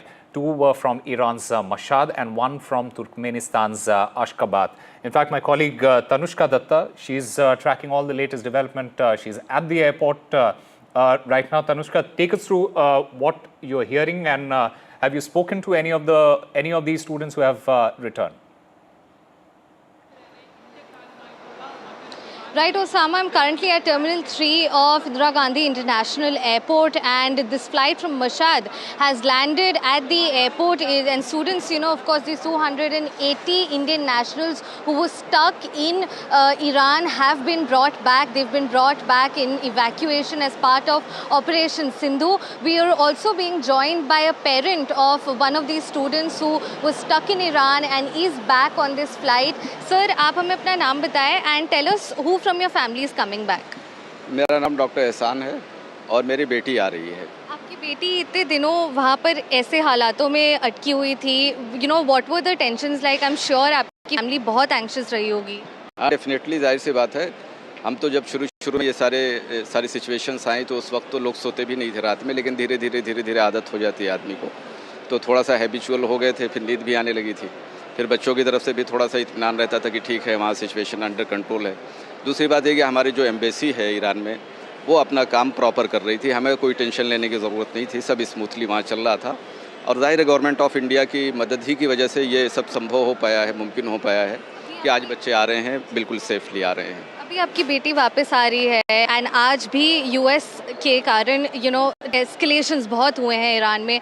How are you feeling about as a father? एक बार और दिल की धड़कन बढ़ गई थी आज, लेकिन चूँकि हमें रात में पता चल गया था कि कल फ़्लाइट आने वाली है और सुबह में भी हमें कंफर्म हो गया था कि फ़्लाइट आ रही है, तो आखिरी वक्त तक, आखिरी मोमेंट तक हमें ये लग रहा था कहीं ऐसा ना हो कि फ़्लाइट कैंसिल हो जाए.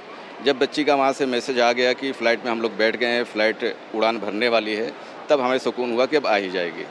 We're also being joined by someone else whose sister is coming back on this particular flight. Remember, this is the Mahan Airlines that is bringing back all of these students from Iran. Tell us your name and tell us how, you also felt about, especially today, there was an inkling that these flights are going to be cancelled or delayed. Well, I would say Alhamdulillah first of all, and my name is Mohammad Sarfraz Ali. My sister, she is in Tehran. Now they are coming back. And especially, it's a big thanks to the Indian government and to the Iranian government. They both initiated a good talk, and they evacuated those children.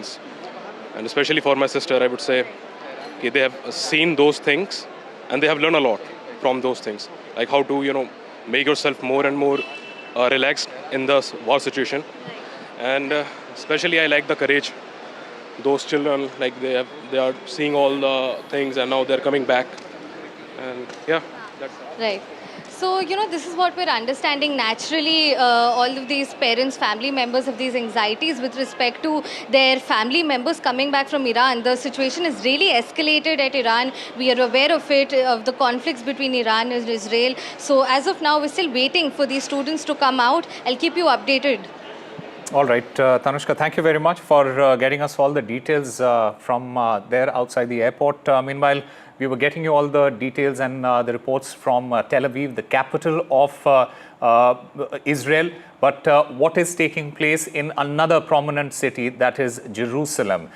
Here's a ground report by Alistair Bunkall from Sky News.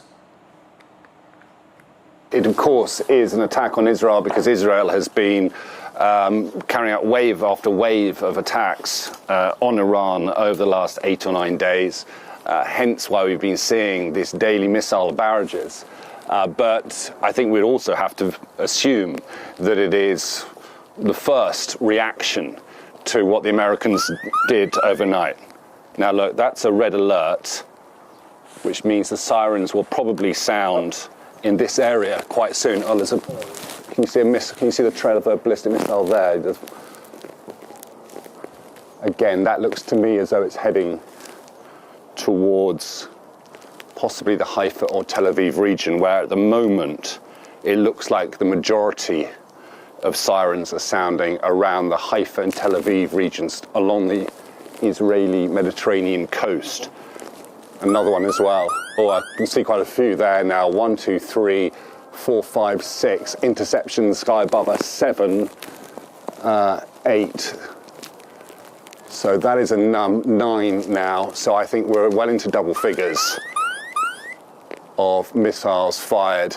Now, in recent days, the waves have often been 20, 25 missiles fired from Iran towards Israel, and it looks like it might be a similar figure now. Clearly not all at once. I can hear sirens in the distance and now all around us as well.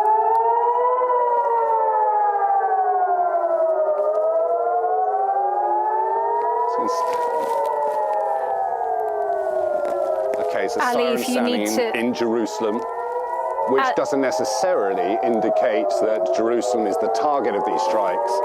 The sirens also sound when interceptions are above the city, because the risk of falling debris is very, very great. When the ballistic missiles are intercepted quite high up in the sky, of course, the debris field can cover a very wide area. I'm seeing another trail of a missile there going through the smoke of previous missiles. Still, I would say, all heading towards, broadly speaking, the Tel Aviv region, and we'll hear shortly, inevitably, the thud and rumble of interceptions. All right. Meanwhile, what is happening in the south of Israel? We have been getting you pictures from the capital, Tel Aviv, and this was a ground report from Jerusalem. But what is going on in the south of Israel? Let's try and get a sense of, try and make a sense of that as well. I'm currently joined by Guy Azriel. He's an I-24 News diplomat correspondent. He is in southern Israel at the moment. Guy Israel, what is the current security situation from where you are reporting right now? Take us through all the latest details that you can give us at this moment. Hi, Osama. Good evening. Thank you for having me. First, just to clarify, Jerusalem is the capital of the state of Israel. Tel Aviv is the big industrial financial city. You know, I live in the southern Israel. I've been reporting out of here for international media and for I-24 News for many years. For so many years, this area has been the hotspot of rockets coming into Israel from Gaza, about 7 kilometers from where I'm standing right now. Of course, after October 7th and after 20 months of war, the situation has changed dramatically. This area is no longer the main target of rockets and missiles, but Tel Aviv, of course, when the Iranian regime, the Ayatollah regime, is targeting mainly the main cities in Israel, namely Tel Aviv, Haifa, and other highly populated areas. Now, we saw that barrage of rockets, over 30 missiles, that were fired into Israel this morning from Iran, many of them intercepted, but at least 3 of them hit Israel. We've seen dozens of Israelis wounded and some serious damages as well. That was to be expected, of course, after the overnight strike of the Americans on the Iranian nuclear sites, namely in Fordow, Isfahan, and Natanz. Now, this is, of course, the latest in a series of strikes. Of course, Israel started these strikes on Friday, and this is going on after a war, as I said, of 20 months in which Iran has used all of its proxies in the region, namely Hamas, who started October 7th. The following day, October 8th, we saw a barrage of rockets from Hezbollah for many, many months until Israel managed to inflict major damage on that terror group, and eventually leading to a political agreement that saw Hezbollah withdrawing from southern Lebanon, from Israel's borders. We saw constant rocket fire from the Houthis as well, threatening not just Israel, but also many ships in the Red Sea. And now this direct conflict between Israel and Iran, as the Islamic Republic is racing for a bomb. Both Israel and the U.S. realized this was the time to stop the Iranian nuclear program. Israel was waiting anxiously to see whether the Americans will join in on that attack. Israel has done very well in eliminating much of the Iranian missile program and also their missile defenses. But when it comes to striking those heavily guarded nuclear sites, mainly in Fordow, which is located deep inside a mountain, heavier bombs were needed, those that only the Americans really possess, that can be used with their B-2 bombers, and that is what we saw last night. So a major damage inflicted on these nuclear sites. It is still not clear how far back did this push the Iranian nuclear program, but the situation from now on will depend on the Ayatollah regime, whether they will agree to a deal that would see an end to their nuclear program, or if they don't, we are expected to see more strikes from Israel and the U.S. Of course, the Iranian threat is not only on Israel, as we saw over the past 20 months, also on